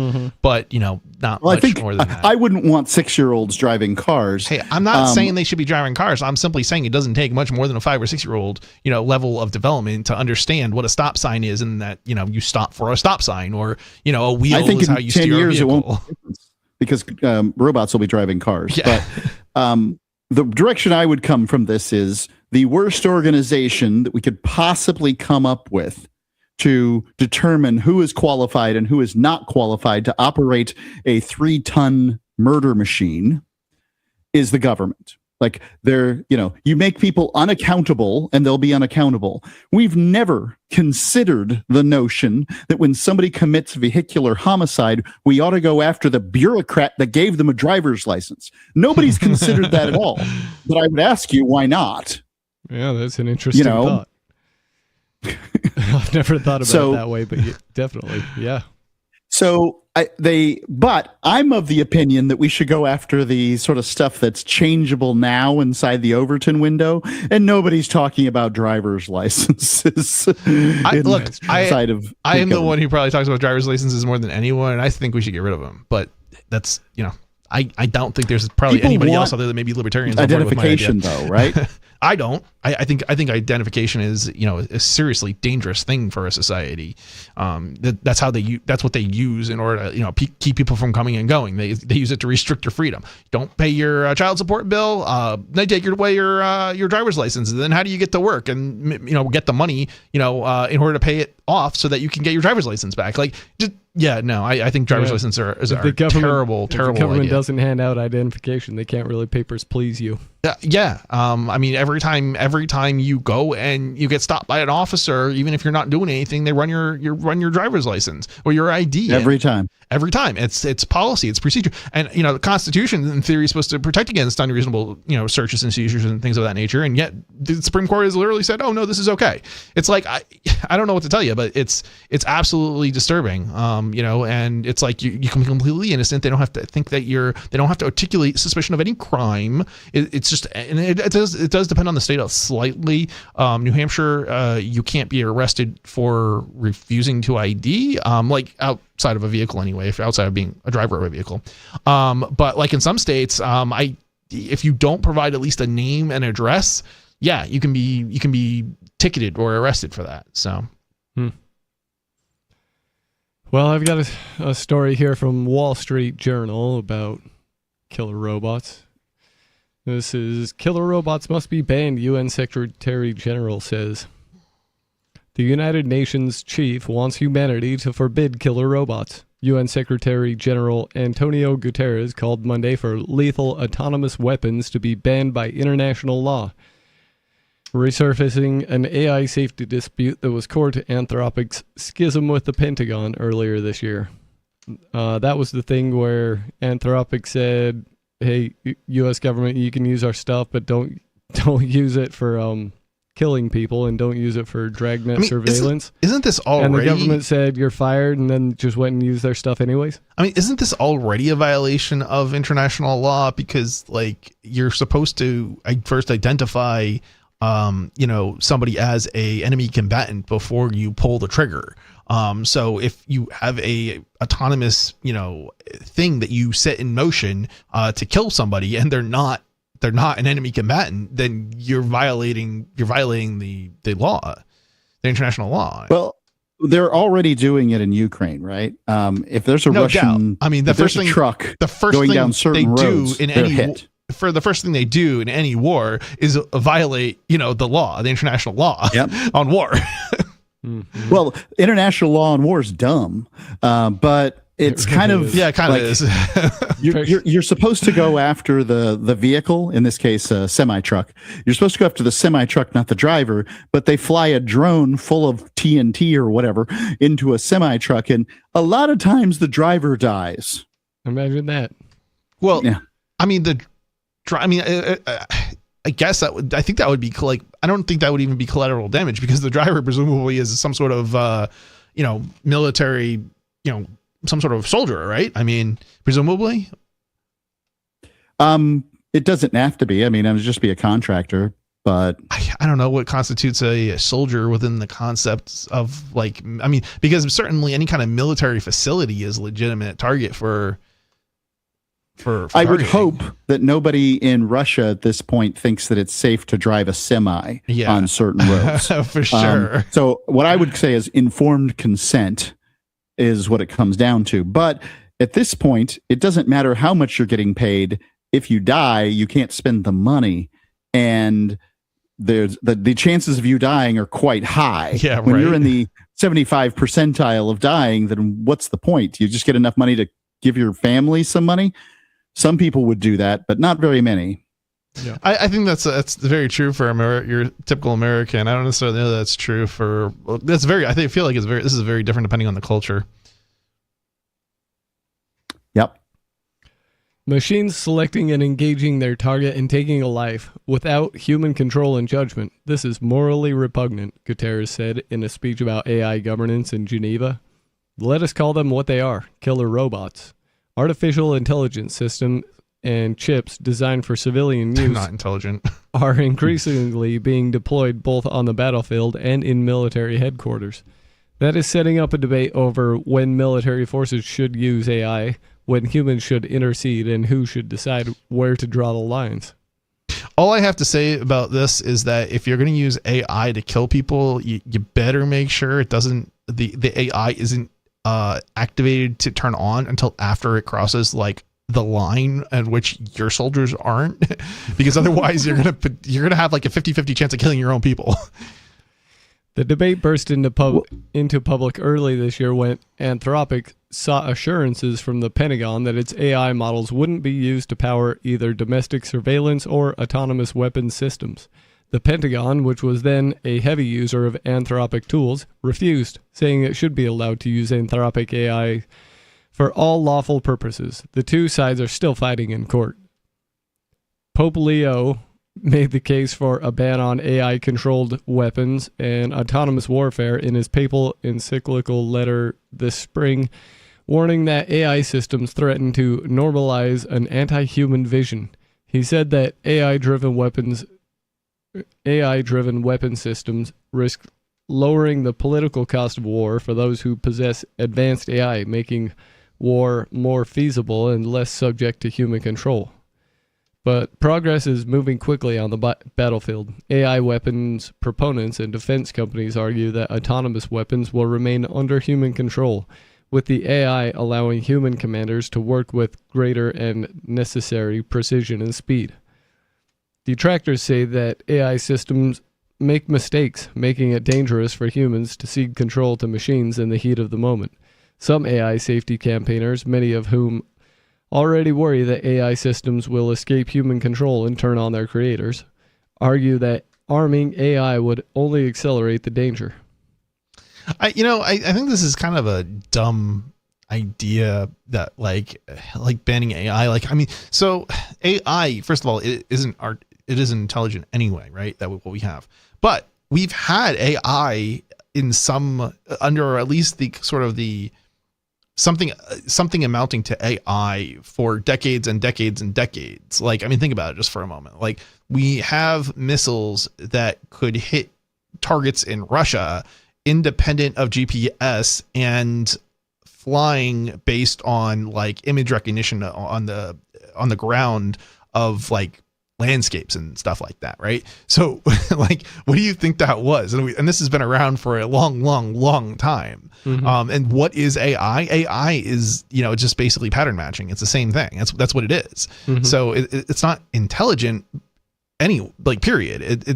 Yes, the difference could be that the difference between before what we had and what we have now might be that you don't give it a target versus before you gave it a target. And then, but it still had to the missile still had to find its way there. And so it used things like cameras, Mm-hmm. in order to have redundancy as far as, when GPS goes down, the missile can still find its target. Right. Right. So, and now the AI is basically saying, okay, well, we're not going to necessarily have a specific target. We're going to say, send it in a specific direction. And then when you find somebody in a particular uniform, maybe, or a particular type of vehicle, target it. Right. Yeah. As far as whether it's intelligent or not, I guess it depends on where you draw the line. Some people would call it intelligent just because it can navigate obstacles, I guess, but other people wouldn't call it intelligent until it can reason whether or not, until it can figure out whether it's justice to actually go and detonate at the target. Yeah, but that's not necessarily intelligence. That's pattern recognition and certain other things. Anyway. Well, what term do you want us to use for what they're calling AI? I mean, everybody's having conversations. Yeah, a lot of people have boyfriends and girlfriends who are these large language models. Well, I get where you're coming from. They're not intelligent in the sense that you and I are. Yeah. I would also go so far as to say that the vast majority of people I meet aren't intelligent like you and I are either. Agreed. They might just be reactionary robots for all I can tell. I mean, large language models is probably appropriate. But that's because you're not using the word intelligent, right? Yeah. Artificial intelligence when you say large language models. But these weapon systems aren't relying on LLMs, right? They're using some other type of AI system.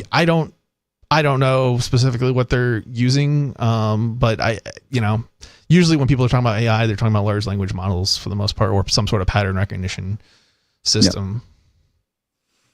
The debate over AI weapons comes as there is growing popular backlash in the U.S. and other countries about the potential negative effects of the AI revolution, including mass job replacement and electricity price increases.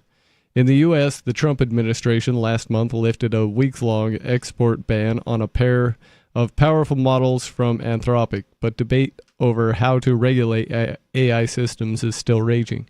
The administration says it is working on a process to test models for safety before release. I have a solution to the problem. Ban government from using them, like anything or ingesting any kind of AI collected data, because it's effectively any kind of surveillance data, period. I'm sure government will jump on banning itself from. That's exactly right. That's the primary. It's the mass surveillance. That's the problem. It's not the technology itself. Yeah.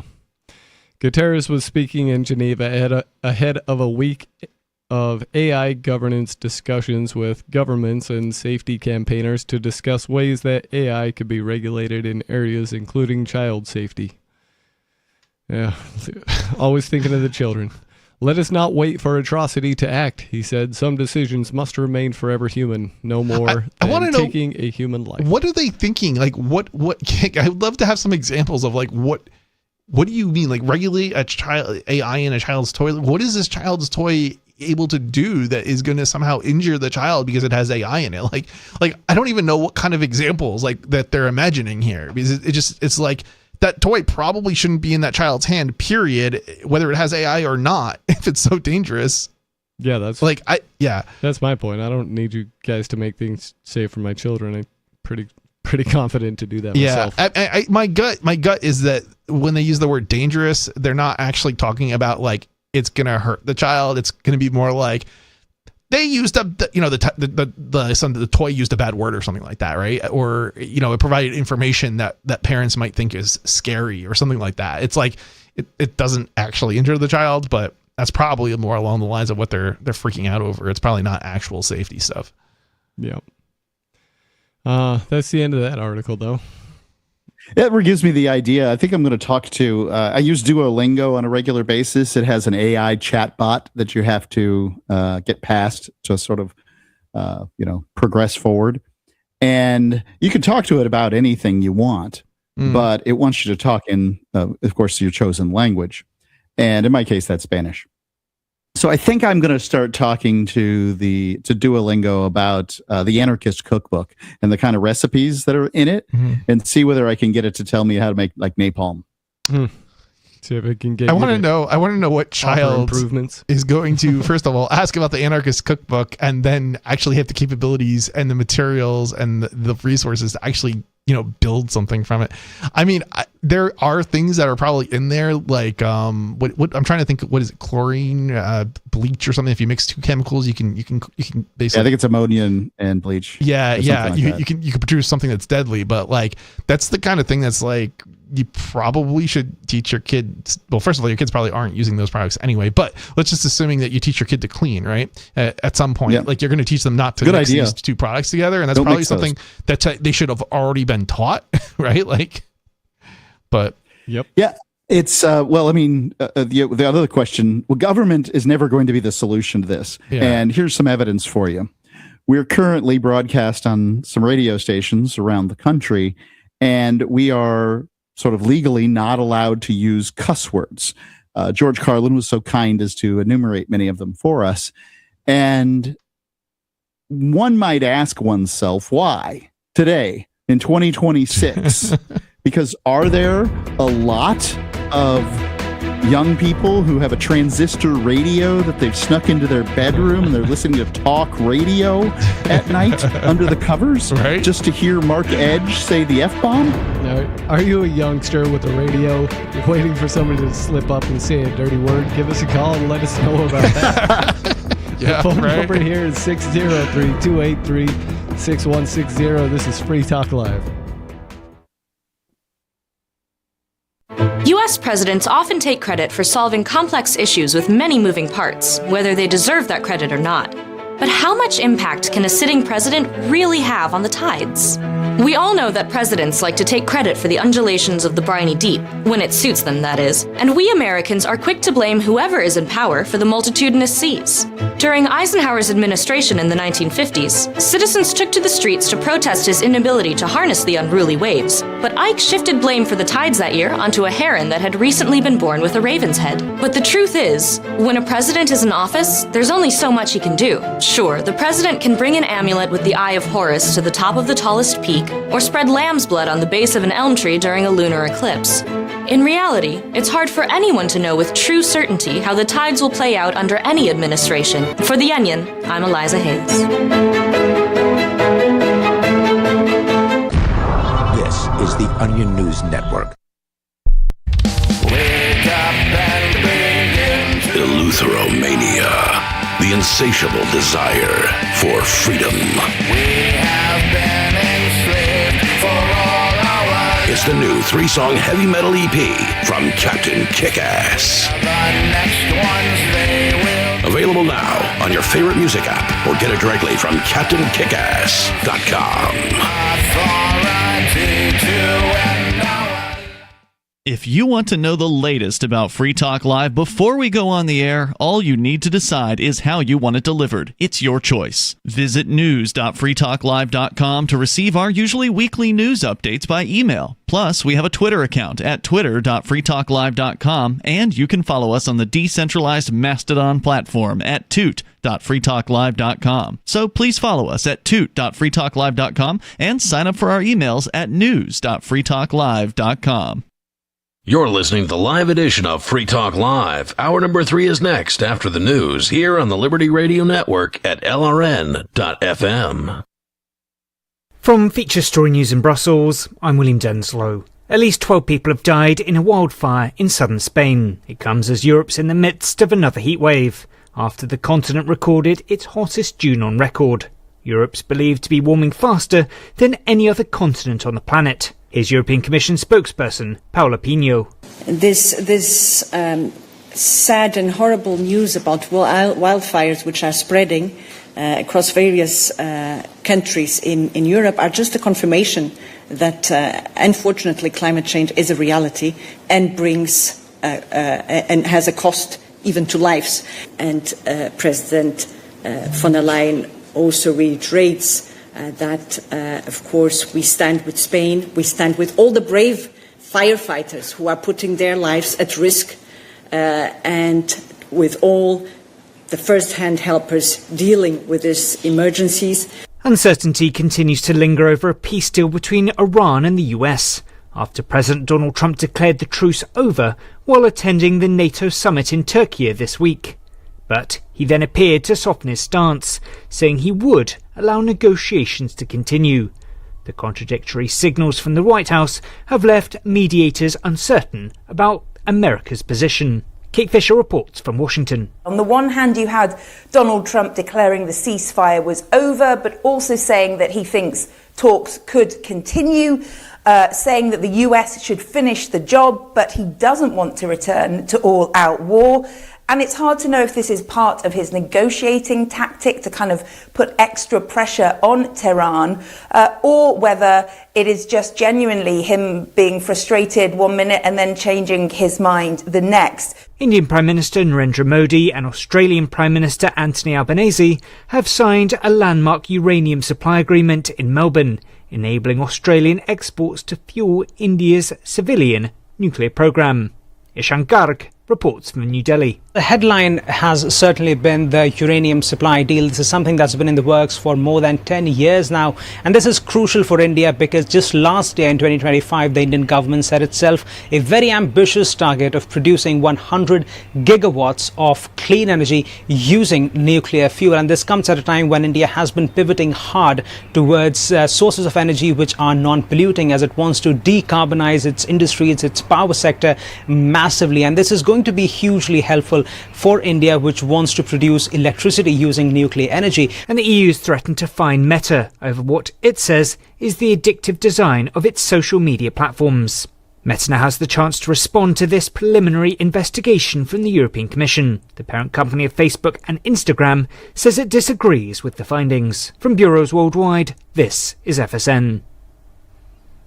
With FSN Spotlight, I'm Simon Marks. Today, what are the prospects of the US and Cuba striking any kind of a deal over the future governance of the island? Pressure is growing as a humanitarian crisis grows across Cuba due to the significant tightening of the US economic blockade. Michael Bustamante, a leading historian of Cuban-American relations, spoke to Foreign Policy magazine. The Cuban government has already shown a certain willingness to open their economy. They've announced reforms that, at least on paper, seem quite significant. It's on the political issues where Havana remains allergic, to put it mildly, to any kind of change. I mean, there's a deep sort of nationalist thread there that goes back decades about wanting to avoid any perception that they're ceding to the pressure of the United States. But I think one of the challenges that the Trump administration faces is that this is a government in Havana that's very used to dealing with pressure, though this pressure is unprecedented. They're very used to trying to figure out how to buy time. I mean, the Cuban government is up against a wall economically and politically. They don't have allies to the degree that they used to. No one's coming to bail them out. But the idea that there's going to be a reformer or a Delcy Rodriguez-like figure who's willing to sort of roll over on his or her superiors, that's sort of not in the DNA of a one-party state. But President Trump wants to make something work, saying he wants to go down in history as the US president who has the honour of taking control of the island. The main news again.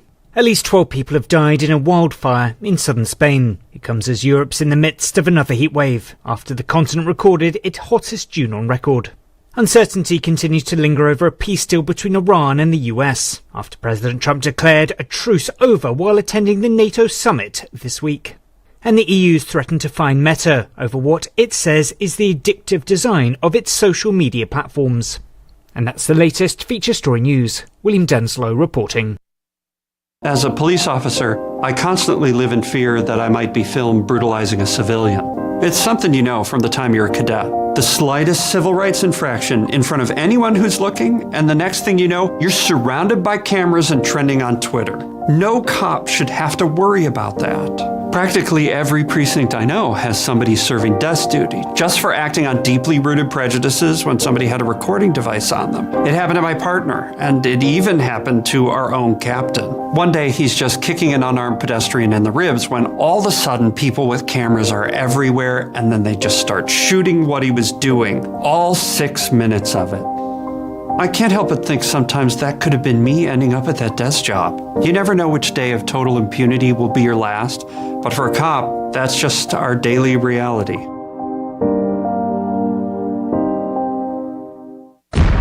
This is the Onion News Network. You can stick it to the man and big tech. Join our FTL social mastodon at social.freetalklive.com.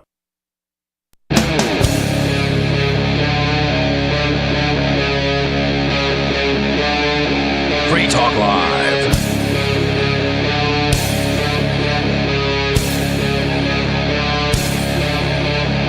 This is Free Talk Live, talk radio you control. Give us a call. The phone number here is 603-283-6160, and we will talk to you about pretty much whatever you would like to. In the studio tonight, it's Stu. And Mr. Penguin. And out of the studio, it's Mark Edge. We have a caller on the line. We're going to go to David in New Mexico. David, what's on your mind tonight? 4 things, points 1 through 4. 1, Mark, Richie was correct. You didn't answer my question last time you and I spoke several weeks back regarding your SALT lending program, and we can defer that to some other time or after these other points. But thank you for the opportunity, though, because I almost forgot. If you want to take a loan out against your Bitcoin, do a collateralized loan against your Bitcoin, tax-free, you can email me at salt@markedge.org. That's SALT, salt@markedge.org. Okay, well, now you went and did it, so let's talk about that point briefly. Let me play dumb for a minute, and so that you'll give the obvious answer, and then we'll go into the not so obvious second point, and that is, why does somebody want to use your SALT services? Instead of some other organization, there's very few people that will give you collateralized loans against your cryptocurrency. SALT is the oldest one who's been doing it for the longest time, and they have the lowest rates. What are the rates? Got starting at 7.5. Oh, that's not bad. That's not bad. Okay. And now, why would somebody want to borrow money from SALT or a competitor against their crypto as opposed to any other type of lending? Well, a lot of people don't have a lot of people, like, so many bought cryptocurrency and really didn't do anything with it. So they don't have other things to take loans against. A collateralized loan is going to have lower rates than a uncollateralized loan, like a credit card or something like that. Oh, for sure. It's generally cheaper to just take out a loan against the cryptocurrency in that case.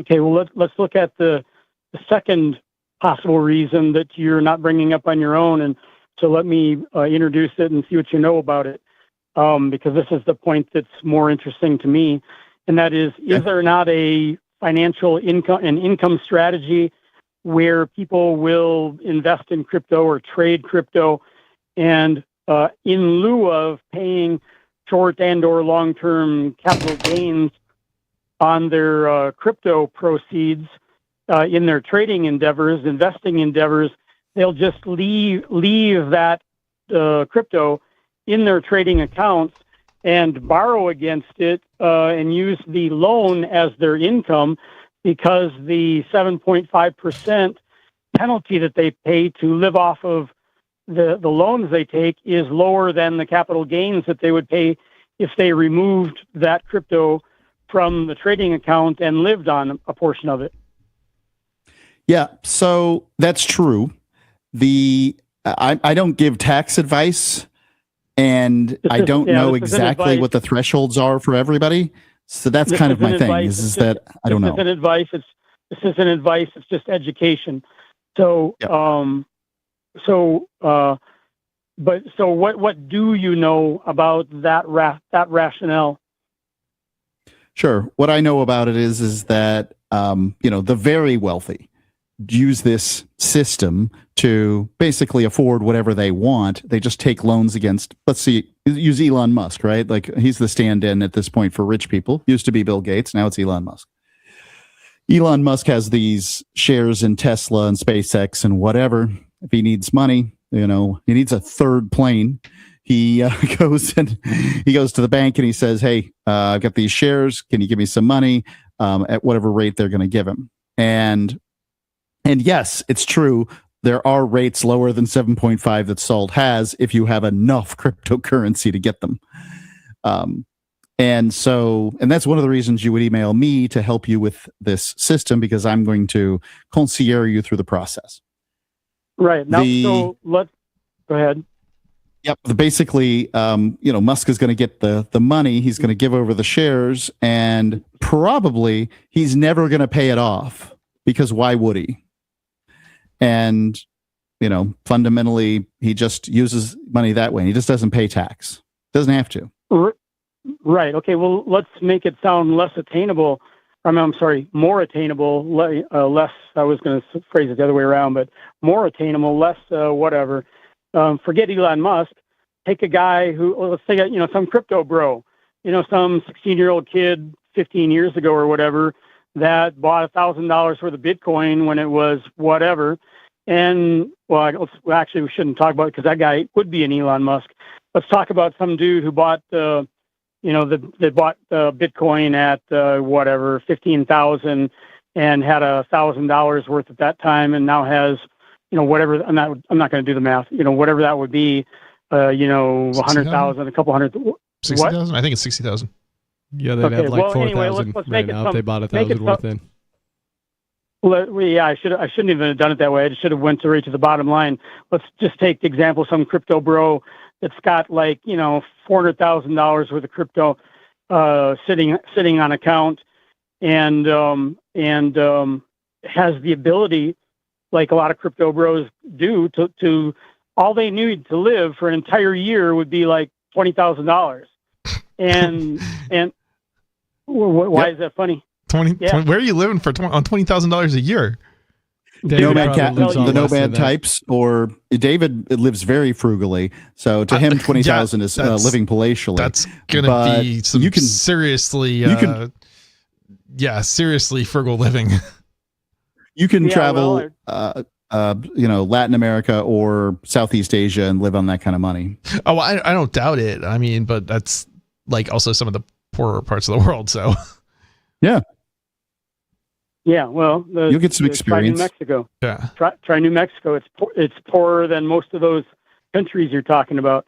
Anyway, so to get back on point is if some dude, he only needs $20,000 a year, and he's got $500,000 worth of crypto, and he doesn't want to withdraw his crypto because he thinks it's going to go. He's got the stupid idea that Bitcoin's going to go from 15,000 all the way up to like 120,000. And he doesn't want to. Yeah, dumb idea, really dumb. Are you being sarcastic? No, I'm totally serious, dude. Dude, it's already way beyond 15,000. It's already got up to 120,000. When did it go? When did it go up? Are you serious? I'm dead serious. We're talking about Bitcoin, right? Yeah, Bitcoin. Yeah, like ages ago. I think that was ages ago. Like when? I never even heard about it. Years and years and years ago. Wow, like how many? I forgot the last. Bitcoin's sitting at $60,000 right now, and it has been as high as say 125. Yeah. No, so it went exactly from 15 to where the dude thought it might go to 120. Wow. It's been that high. It'll probably go higher than that at some point. It's just a question of when. For the record, it's so easy to fool you, Chris. Dude, you sounded like you were being sarcastic, but I couldn't tell for sure. Yeah, I'm a whatever. Besides an a-hole, Mark, I'm a conundrum, a paradox. Yeah, but I'm in good company because I'm talking to the intergalactic space a-hole king. That's right. Yeah. So the point is that crypto bro would be interested as well, theoretically, if he recognizes that instead of withdrawing, number one, that's how he got the 120, because he thinks that Bitcoin might go to 120,000 or more, and he doesn't want to sell his Bitcoin. He wants to let it sit in the account and grow. And the cost of borrowing against paying 7.5% is less than what he thinks he'll make on Bitcoin over time, and so he's money ahead for two reasons. One, because of Bitcoin is going up or crypto is going up, and two, because he'll be paying 7.5% tax to use somebody else's money instead of paying 20, whatever the long-term capital gains is, or his own personal income tax rate, 30, which could be 30-something%. And so that's why, a crypto bro that can live on 20,000 a year, who's not Elon Musk, would be interested in doing the same thing. Would you agree, Mark? To some extent. I would say the fundamental thing is you don't want to sell. You want to hold your crypto, whatever crypto might be, until next year, the year after that. You're looking medium to long term in cryptocurrency. You believe that it's heading upward. And I believe that's a good idea. That's there's solid evidence to support that. If you wanted to liquidate, if your choice was literally take a loan or liquidate, you might consider liquidating, say, $40,000 a year, tax-free for and not have to pay capital gains, and then start looking at loans at above rate. Like that. So if you're going to take a 7.5 loan for 3 years and the rate for selling Bitcoin between 40,000 and 100,000, so you're taking $60,000, you can either take a loan against $60,000 worth of Bitcoin for 3 years, or you can sell now and you don't care about increased value. You're just talking about how much it's worth today. Then you might be better off selling now, because you'd pay 7.5 annually for 3 years as opposed to 15% on that 60,000 that's above the 40,000. Have I been clear? Clear as mud. Yeah. Sorry. I wasn't able. I get what you're doing, but I wasn't able on the radio. I'm not able to follow it, and I don't want to waste your listeners' time asking you to repeat anything. Basically, it just comes down to, if you believe crypto is going to go up, don't sell. If you do think if you think crypto is going to be at 60,000 in 3 years, say Bitcoin's going to be at 60,000 in 3 years, then it doesn't matter if you sell today. Right. Got it. Okay. Oh, and which brings up another what I think is a good question, an arbitrage question, because what you just laid out leads into what some people may be already thinking in. Is there an arbitrage scheme in your lending where you would, when crypto spikes, Bitcoin goes to 120, you borrow against it. When it drops to 60, you use your borrowed funds to buy, and then if and when, presumably when, it spikes back up to 150, then you borrow some more, and then when it drops to 75, you buy some more with what you borrowed. What about that scheme? That's a sound system if Bitcoin is going to continue to go up over time. And what I don't want to be caught on air doing is telling, the people who have made me successful in this world, like, this is what is going to happen. I take my reputation very seriously on the radio. I do believe that Bitcoin's going to go up, but I always use terminology like believe. Right. Look, let me help you out. We're not talking about actually doing this. We're talking about the scheme. It doesn't have to be Bitcoin. It can be any of the other thousands of altcoins, meme coins, S coins, whatever. Yep. We don't have to talk about it. We're not talking about any specific situation. This is an educational discussion about the mathematical question of this arbitrage thing. Can it be done? We're not talking about actually doing it. So absolutely. Can that be done? It's a system that we support and try to help people with.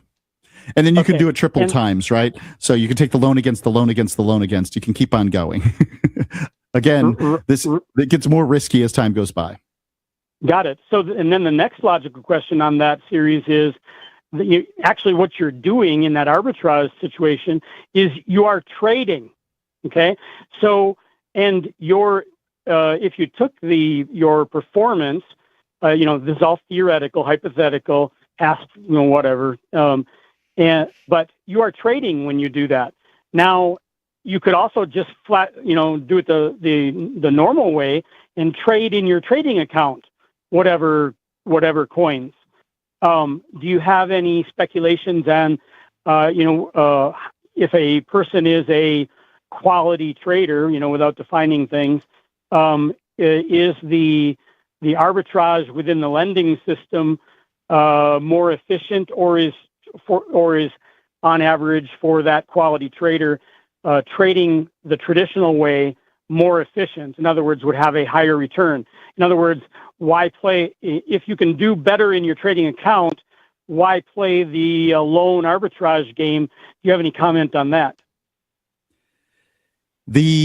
I don't know is the short answer. I would imagine that the trading platforms get very competitive as far as rates go, loaning you money to trade with on their platform, the same way that casinos get very competitive in loaning you money to be able to gamble in their casino. I know that many people use Salt for just what you're referring to, and I couldn't say why they do it because I have not gone and priced the traders. Mostly what I'm trying to do is find people who have cryptocurrency who just want to access the value in it. But I get where you're coming from, and I think absolutely you could make money doing that. Here's an interesting thing that I'd like to see, whether you guys do it or not. You could potentially use it as a marketing material, and that is if you created wrote a program, that shows people in chart form, graph form, whatever, that if X coin does this, then, combined with, and then it does this, and then it does this, and then it does this. In other words, you input those values if you want to see what your performance would be. And for instance, I laid out, was at 15, went to 120, went back down to 60, went up to 150, et cetera, et cetera. I laid that out. You'd enter those data points into the software program, algorithm, whatever, and it would spit out how much money you would make. I put 100,000 in here, out here, in here, out here, and then it would tell you, if this happens, then these would be your numbers. Not because that's going to happen. A simple if this, then that program. You know what? It sounds like a great idea, and I will call them this week and talk to them about it. I obviously couldn't program a website to do that, but they probably have somebody who does, who can. ChatGPT can do it. Why can't you? I'm old. I haven't learned ChatGPT. That's just hilarious. hire a 12-year-old. Like, Yeah. I got an Just 18-year-old. He any doesn't do crap. I'm still blown away that people can't do basic search. I don't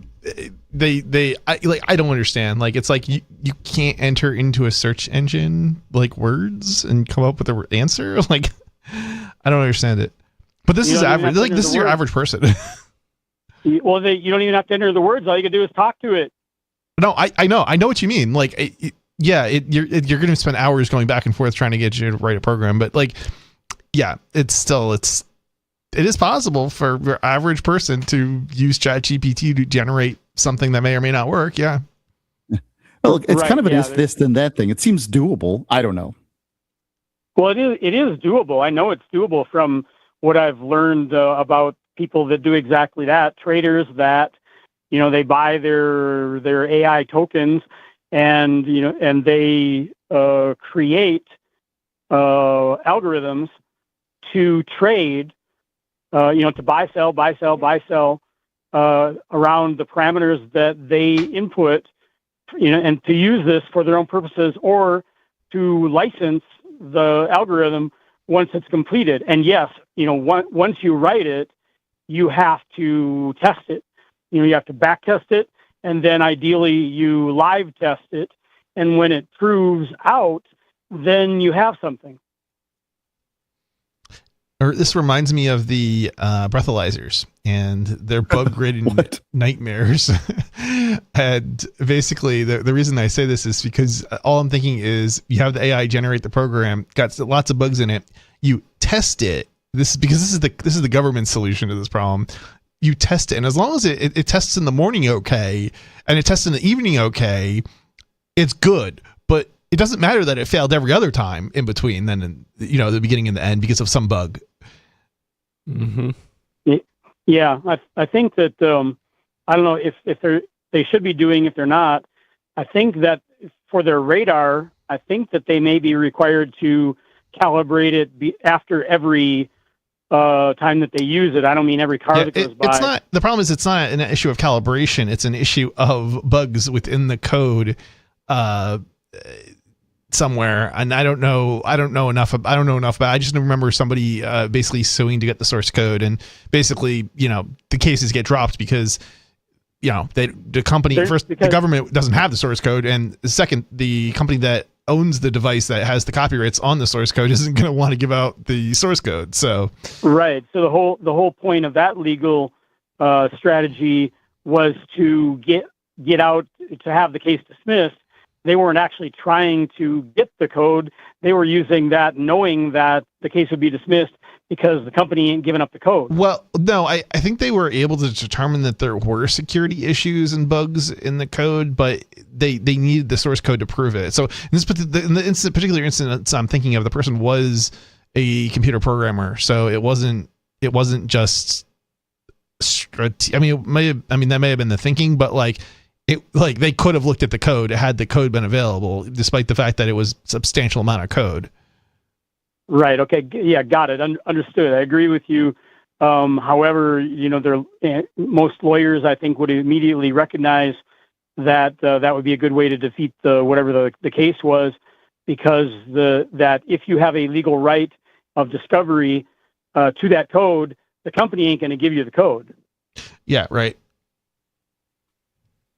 So, which defeats that whole strategy of trying to victimize the citizen using that code. If under rules of discovery you have a right to the code, and that in all cases they're not going to give up the code, then anybody who knows those facts can use that, or have their lawyer use those facts, that argument, to eliminate 100% of cases brought that are dependent on that code.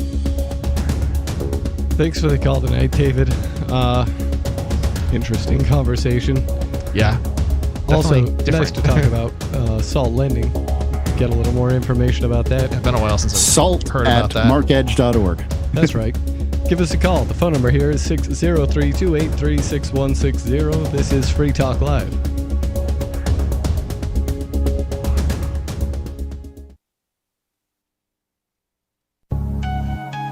A congressman recently revealed that legislation totaling 2,900 pages and involving more than $1 trillion was available to members of Congress for less than 48 hours to study and consider. That's over 60 pages of legislation per hour.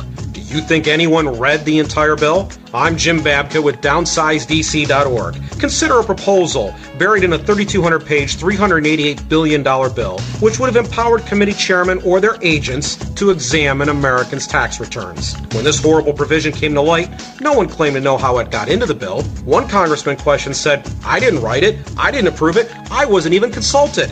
If your attorney represented you this way, he might be disbarred. But this is how Congress represents you every day. That's why downsizedc.org has created the Read the Bills Act. You can force Congress to read their bills before they pass them at downsizedc.org. From Feature Story News in Brussels, I'm William Denslow. At least 12 people have died in a wildfire in southern Spain. It comes as Europe's in the midst of another heatwave, after the continent recorded its hottest June on record. Europe's believed to be warming faster than any other continent on the planet. Here's European Commission spokesperson Paula Pinho. This sad and horrible news about wildfires which are spreading across various countries in Europe are just a confirmation that unfortunately climate change is a reality and brings and has a cost even to lives. And President von der Leyen also reiterates that, of course, we stand with Spain, we stand with all the brave firefighters who are putting their lives at risk, and with all the first-hand helpers dealing with these emergencies. Uncertainty continues to linger over a peace deal between Iran and the US, after President Donald Trump declared the truce over while attending the NATO summit in Turkey this week. But he then appeared to soften his stance, saying he would allow negotiations to continue. The contradictory signals from the White House have left mediators uncertain about America's position. Kate Fisher reports from Washington. On the one hand, you had Donald Trump declaring the ceasefire was over, but also saying that he thinks talks could continue, saying that the US should finish the job, but he doesn't want to return to all-out war. And it's hard to know if this is part of his negotiating tactic to kind of put extra pressure on Tehran, or whether it is just genuinely him being frustrated one minute and then changing his mind the next. Indian Prime Minister Narendra Modi and Australian Prime Minister Anthony Albanese have signed a landmark uranium supply agreement in Melbourne, enabling Australian exports to fuel India's civilian nuclear program. Ishan Garg reports from New Delhi. The headline has certainly been the uranium supply deal. This is something that's been in the works for more than 10 years now. And this is crucial for India because just last year in 2025, the Indian government set itself a very ambitious target of producing 100 gigawatts of clean energy using nuclear fuel. And this comes at a time when India has been pivoting hard towards sources of energy which are non-polluting, as it wants to decarbonize its industries, its power sector massively. And this is going to be hugely helpful for India, which wants to produce electricity using nuclear energy. And the EU's threatened to fine Meta over what it says is the addictive design of its social media platforms. Meta now has the chance to respond to this preliminary investigation from the European Commission. The parent company of Facebook and Instagram says it disagrees with the findings. From bureaus worldwide, this. Don't miss a moment of Free Talk Live. Get our archives daily via our podcast at feeds.freetalklive.com.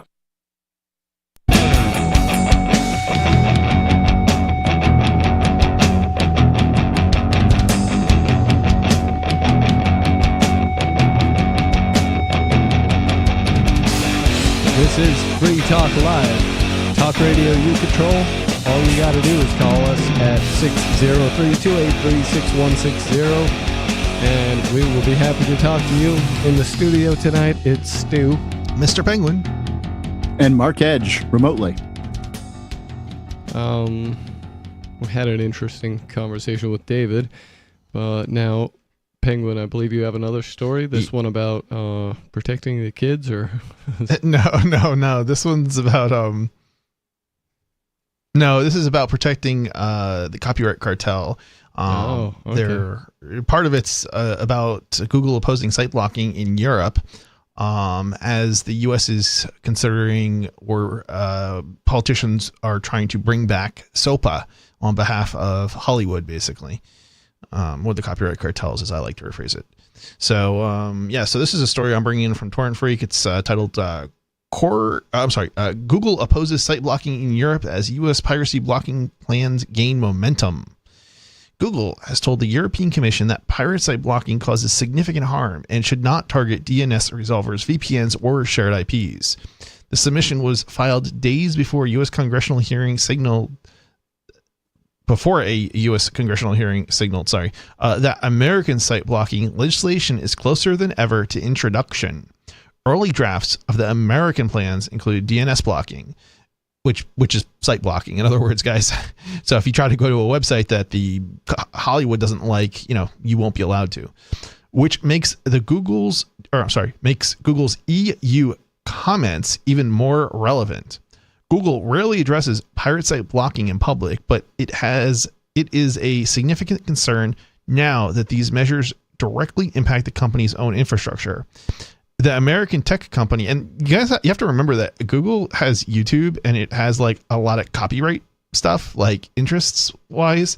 For instance, if on YouTube, you can, it's like a streaming platform, but it's not just content that is, anybody can stream. It's also content that Google licenses from Hollywood. So they actually have an interest in like making sure copyright works, basically. So the fact that they're against it, says a lot, I think. The American tech company has been ordered to block access to pirate domain names through its DNS resolver in France, Belgium, Italy, Portugal, for example. In a recent submission to the European Commission's call for evidence on the review of the copyright directive, Google lists its site blocking critique in detail. The filing is marked privileged and confidential, but it was posted publicly on the Commission's website alongside other submissions. Blocking harms outweigh benefits, Google argues. Google's submission addresses a variety of topics, including the company's opposition to broad site blocking measures. This includes the VPN and third-party DNS blocking, which is seen as disproportionate and ineffective. Oh yeah, I mean, think about how easy it is to switch out a DNS server for another, DNS server on your computer. So instead of using your ISP's DNS server, you could use Google's DNS server or something like that. And I understand that a lot of people listening are American, so they won't understand this. But in other countries, they block at a DNS level. So if you switch your ISP's DNS to, say, Google's DNS or some other DNS, you get around all the site blocking.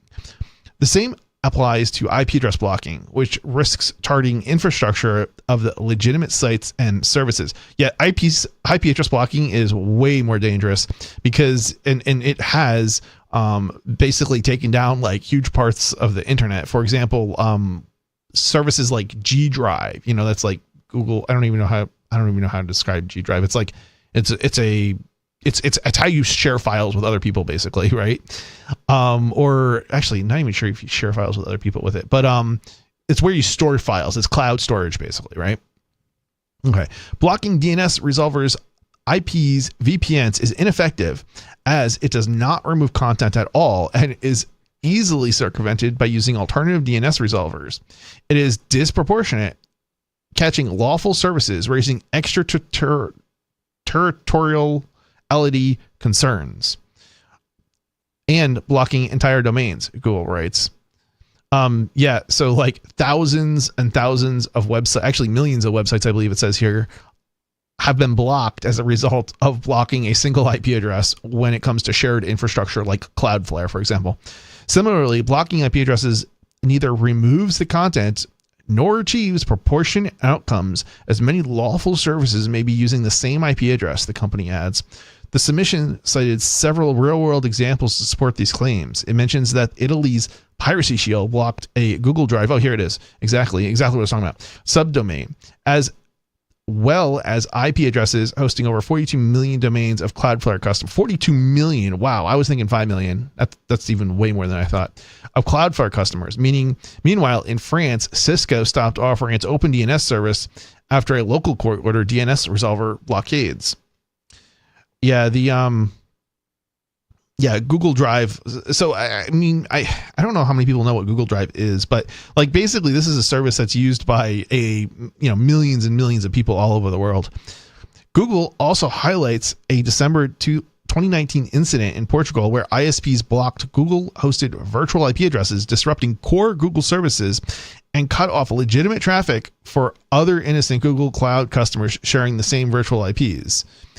Yeah, it's like, I'm trying to think of an example, but it's like if you are trying to access, some completely legitimate website, like maybe your pay your bill, your tax bill online. Well, the government's own website is likely to go down if they block Cloudflare, for example, or a Cloudflare IP, because both the pirate site and your government is using the same service in order to provide you access to their website, basically. Mm-hmm. Interesting. I'm trying to think of the name for this. What they're called, content distribution network. Is that I'm not sure that's not. I don't think that's quite the right word I was looking for. But anyway, Chris, have you looked into NIM? It's supposed to be like a next generation VPN. You're not even supposed to use the term VPN to describe it. It's supposed to be so different, but fundamentally, it's decentralized or something, or something of that nature. I'm trying to think what I actually have used and what I haven't. I have used either it or something like it, and I'm trying to think, how would I express my thoughts on that? It's like, I don't know. It's like, there were some things I think I didn't like about it. But I don't know, like, it's like, okay. So for example, there's things that I don't necessarily think you could do with it. Like, for example, it's not on routers, for example. So like you can't redirect all your traffic through it, or set up an SSID and direct all traffic. If you connect to that wireless SSID, with your, like, say a laptop, you can't do that with it, because it's like the program it's not a standard, like a normal OpenVPN or WireGuard VPN standard. It's something that like runs on your computer. And I'm not 100% sure we're talking about the same thing, but it's technologically speaking, I'm pretty sure we're talking about basically the same thing. So if NIM is sort of a lower level component of the same thing that I'm talking about, maybe you can do it with it. But what I've looked at, it was like some graphical user application, and it's not something that you would be able to install, on your router, basically. So like there's certain benefits, and there's certain benefits to, having something on your computer, and there's certain benefits to having something on like a router, for example.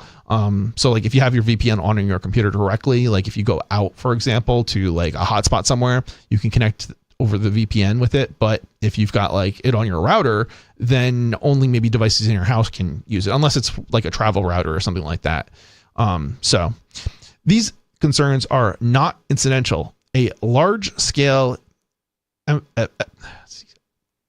empirical study published by the Open Observatory of Network Interference recently found that following a La Liga blocking order in Spain, more than 554,000 websites were blocked at least once during football match broadcasts. This included websites from Amnesty International, the ACLU, UNICEF, UNHCR, I'm not sure what that is, the Australian Senate, Stanford Law Review, and Amazon S3 endpoints. Those are Amazon S3 endpoints are like they're storage buckets, and it's like what millions of websites are using like behind the scenes. So if that goes down, like everything goes down, like half the internet goes down. So it's like this is like under emphasizing how like critical this stuff is that they basically undermined. It wasn't for a long period of time, but for probably a few hours during whatever that football match was, I guess. So yeah, even temporary site blocking can have major, negative impact on the, and this is what they want to bring to the US, guys. So Europe's already going through this and they want to bring SOPA back. Yeah, no, this is a really terrible idea.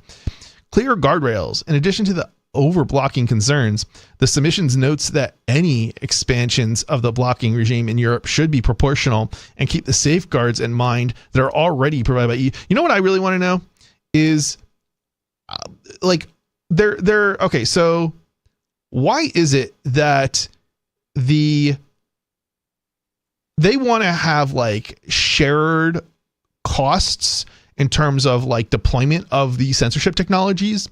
But I really want to know, why is it that any service provider should have any costs to deploy these technologies? Because the beneficiary is the copyright cartels. It's not the service provider, right? Like how is my hosting provider or my ISP going to benefit by the blocking? It's not. Over and over again, right? This is what they call regulatory capture. Yeah. So these companies that have the intellectual property, they want to force other companies to do their work for them. Yeah. If your intellectual property was stolen or whatever, it's your job to hunt it down and figure it out, not mine. Right. Oh, and this gets even more ridiculous because I don't want to read the whole thing. Let me just see if I can find this is just absolutely crazy. What would be funny is if all these companies just kind of shut everything down and went home. Yeah, and Cisco did that with their DNS service in some country in Europe because of it already. So it's not beyond the belief that could happen. I remember the world pre-internet and, it worked okay. Right? I know it did. Of course, if it all went away immediately at once right now, you'd have major problems to deal with. It'd call a global collapse at that point, I would think. Certainly would. Oh, here we go. So what would everybody do that has a internet boyfriend and girlfriend, like an IP, or what do they call that? An AI internet boyfriend and girlfriend, what would they do? They'd have to move to Canada and get killed by the maid system. Yeah, so let's see here. Google's EU submission is also quite outspoken. While it does not refer to the American plans, Google is clearly opposed to requiring blocking measures from third-party DNS resolvers, while noting that blocking is ineffective, disproportionate, and harmful to lawful sites and services. Let's see. Internet Infrastructure Coalition, which represents major tech companies including Amazon, Google, Cloudflare, and Google, has previously criticized the broad blocking plans. Last year, the organization launched the DNS at Risk campaign, warning the public about DNS blocking threats.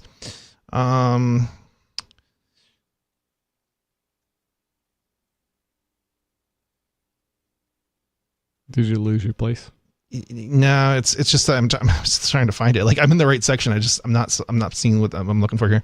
Google has not commented on the U.S. site blocking plans yet, but is a member of the Software and Information Industry Association, whose president, Chris, did testify at a recent subcommittee hearing. According to him, his members are genuinely split on the site blocking. Let's see here. Meanwhile, meanwhile, the hearing made clear that the Supreme Court's ruling in Cox v. Sony, this is the part that I was looking for, only intensified the call for site blocking. The Supreme Court concluded that ISPs cannot be held secondarily liable for user piracy unless they actively induce or tailor their services for infringement. Yeah, so basically your ISP is not liable because they didn't tell their customers to go and pirate stuff. They did it independently of the ISP. That makes sense. Which means the rights holders, this is the part that just absolutely just blows my mind, which means the rights holders will need an alternative enforcement tool. Now, just think about that for a moment. Because the copyright cartels didn't get what they want, which is to hold ISPs liable for the criminal actions of their customers, or at least civil actions, of their customers, that is violating copyright laws of the copyright cartels, they are now demanding an alternative enforcement tool, which is basically saying, well, the Supreme Court ruled one way, so now we need to pass another law to get what we want, to hold the ISPs liable, even though the ISPs had nothing to do with their customers pirating anything. Mm. I mean, does that not sound crazy to you guys? Am I just like out of my mind? Oh, it just seems like this conversation regulatory capture. Yeah, this has been a crazy conversation since it started. Like, how are you going to go blocking websites? And I mean, I know there's like the Great Firewall of China, and oh yeah, there's examples of successful internet blockage, but like, and they've also got the Great Firewall of Europe. I don't know if you guys remember the GDPR, but the GDPR resulted in tons of new U.S. news websites being blocked in Europe. It's reverse blocking. It's the news websites. It's not just news websites, but it's websites outside of Europe who aren't necessarily, in many cases, they're not particularly aimed at people in Europe, but it's like a lot of these are news websites, right? So think of like maybe the WMUR in New Hampshire, or a Hollywood Reporter in California, something that's more targeted at maybe a more local audience, like maybe the state or a region or the US, right? Well, these companies, under the GDPR, they have to comply with European laws. If in theory, they don't, because they're not in the European jurisdiction, but European regulators consider them to be in their jurisdiction.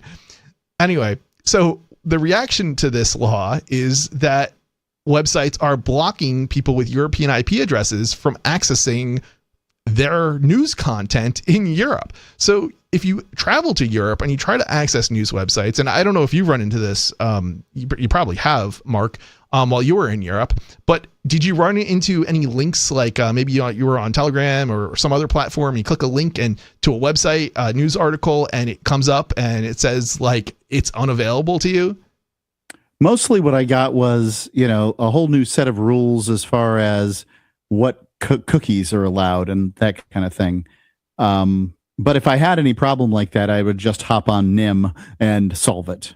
Yeah, well, I mean, sure. This is literally what, people in Europe have to do. It's like, in order to use the internet in Europe, it's already essential that you have to have a VPN, because if you don't, like, half the internet doesn't work. And they're trying to make this go even further now in Europe and extend it, even make it even worse. And this is what they want to bring to the United States. Basically, and it's all being pushed basically by Hollywood and the copyright cartels. Have they started the talk of banning VPNs? Yes, they've also started talking about banning VPNs. This is more so in Europe.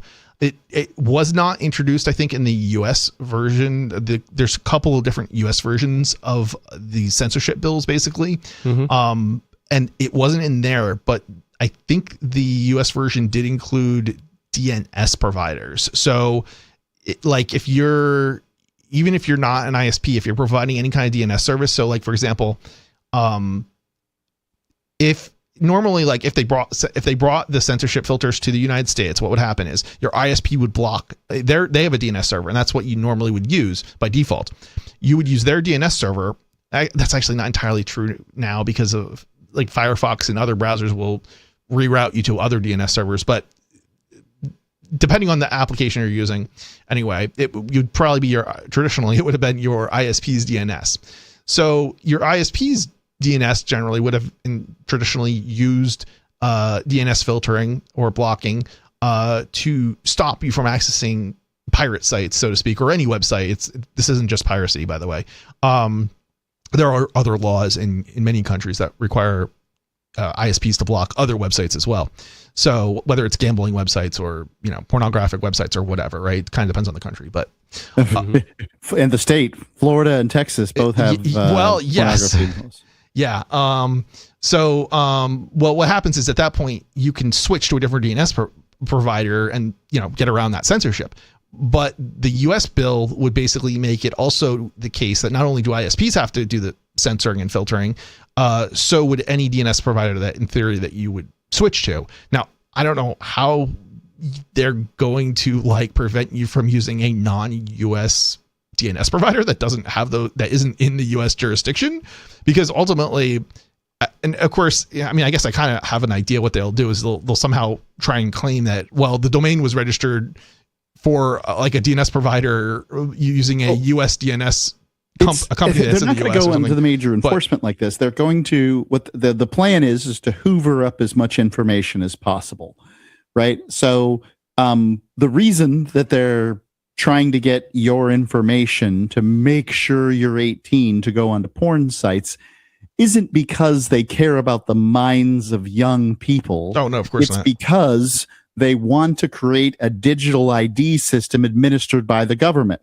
That's right. Does the current ID system, ladies and gentlemen of America, does it make you more free or less free? Mark? And if your answer is it makes you less free, do you want the government to create an ID system for the internet? The funny if your thing, answer is no, then ta-da, you have the problem. The funny thing, Mark, is that isn't even what the story was about. No. But you were 100% right, and this is already in the United States. This is a story by geeks for geeks. Yeah. And it's not that it's not relevant. It's relevant. It's 100% relevant. It's just it's a totally different story. But they always do this. It's always the same thing. Think of the children, and that's the trick. Yeah. Is they really just want to get your information, build a digital ID, and in 20 years from now, once they have it, they'll be like, what do you have to hide? Yeah. So they are talking about blocking VPNs in the United States at like a state level. And there's other bills, I think, out there that are trying to maybe block it at the federal level as well. But yeah, those are other stories and other bills. But yeah, but this is the scary thing in some respects, I guess. Well, the news didn't talk a whole lot about it, but on the 7th, the U.S. House of Representatives did pass a bundle of digital protections labeled the Kids Internet and Digital Safety Act. That very well may be what Mark was referencing. So this is also coming to America. What's that one about? Well, it's got 5 different programs rolled up into it. Kids Are you able Online to Safety summarize Act, them? COSA. What does it Kids include? and Teens Online Privacy Protection Act, COPPA 2.0. Shielding Children's Retinas from Egregious Exposure on the Net, SCREEN Act. Safeguarding Adolescents from Exploitative Safe Bots Act, safer guarding of adolescents from malicious interactions on network games. We need an AI summary of this. We don't have enough time to read the article. Yeah, well, I mean, that's basically it. But the problem is the titles of the bills don't tell you what's actually in them. And so it makes it sound like all good stuff with the title. And it's like, no, this is draconian. This is terrible. Yeah, and I'm sure somebody made, a couple $100,000 coming up with these stupid acronyms. Yeah, and it's actually like, the funny thing is, or maybe it's more disturbing, or this dystopian thing is that like a lot of these bills that were proposed, like with VPNs and stuff, are literally impossible to actually do, because like if you try and make a VPN, I'm trying to think how to phrase it. If you make a website liable and somebody is going through a VPN, they literally do not know where the person is. So they don't know if like the law even applies to them, because that's the whole point of the VPN.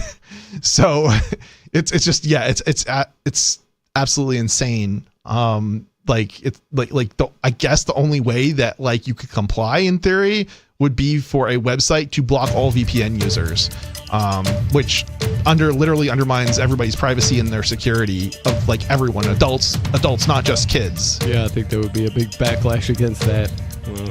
You would think, but like, where are the people protesting? I don't see anybody protesting on the street or writing their senators. I mean, sure, I did, but and their reps. Yep. But Well, this has been Free Talk Live. Thanks for listening, and we'll be back next weekend with more. Peace.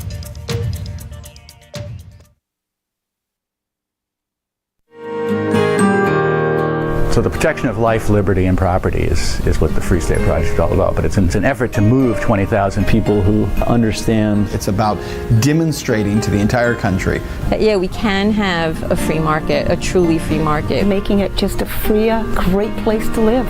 It's the world's largest voluntarist libertarian community, and it's only getting bigger. That's amazing, to be able to move to a place where other people like passionately believe in being free and independent. What the Free State Project is managing to do, though, is to put their money where their mouth is. It's physically getting up across the country and saying, let's go someplace and let's demonstrate the power of these ideas. There's a lot of kind of philosophy that surrounds liberty. There's a lot of thinking about it and talking about it. But here in New Hampshire, people are doing it. 101 Reasons Liberty Lives in New Hampshire, a documentary by Free State Project Early Movers. Watch it free at 101reasonsfilm.com. 101reasonsfilm.com. Are you tired of your taxes funding endless occupations around the world? Antiwar.com is run by people who understand that wars abroad become wars at home, wars on our freedoms. Antiwar.com is dedicated to bringing you the latest in news, views, interviews, and reviews from the top movers and shakers in the anti-occupation movement. Antiwar.com has it all, from thorough foreign policy analysis to interviews with whistleblowers who used to run the military-industrial complex. Anti-war, pro-free market. That's antiwar.com. What if you want to hear the latest episode of Free Talk Live, but all you have is your phone, you forgot to download our archive, and you have no data connection? You can call our Listen line at 641-793-0191. That's a long-distance number, so you may incur charges. If not, listen as long as you want. 641-793-0191. The Free Talk Live Listen line, 641-793-0191. Coming up next after the news, Hour 1 of the latest episode of Free Talk Live.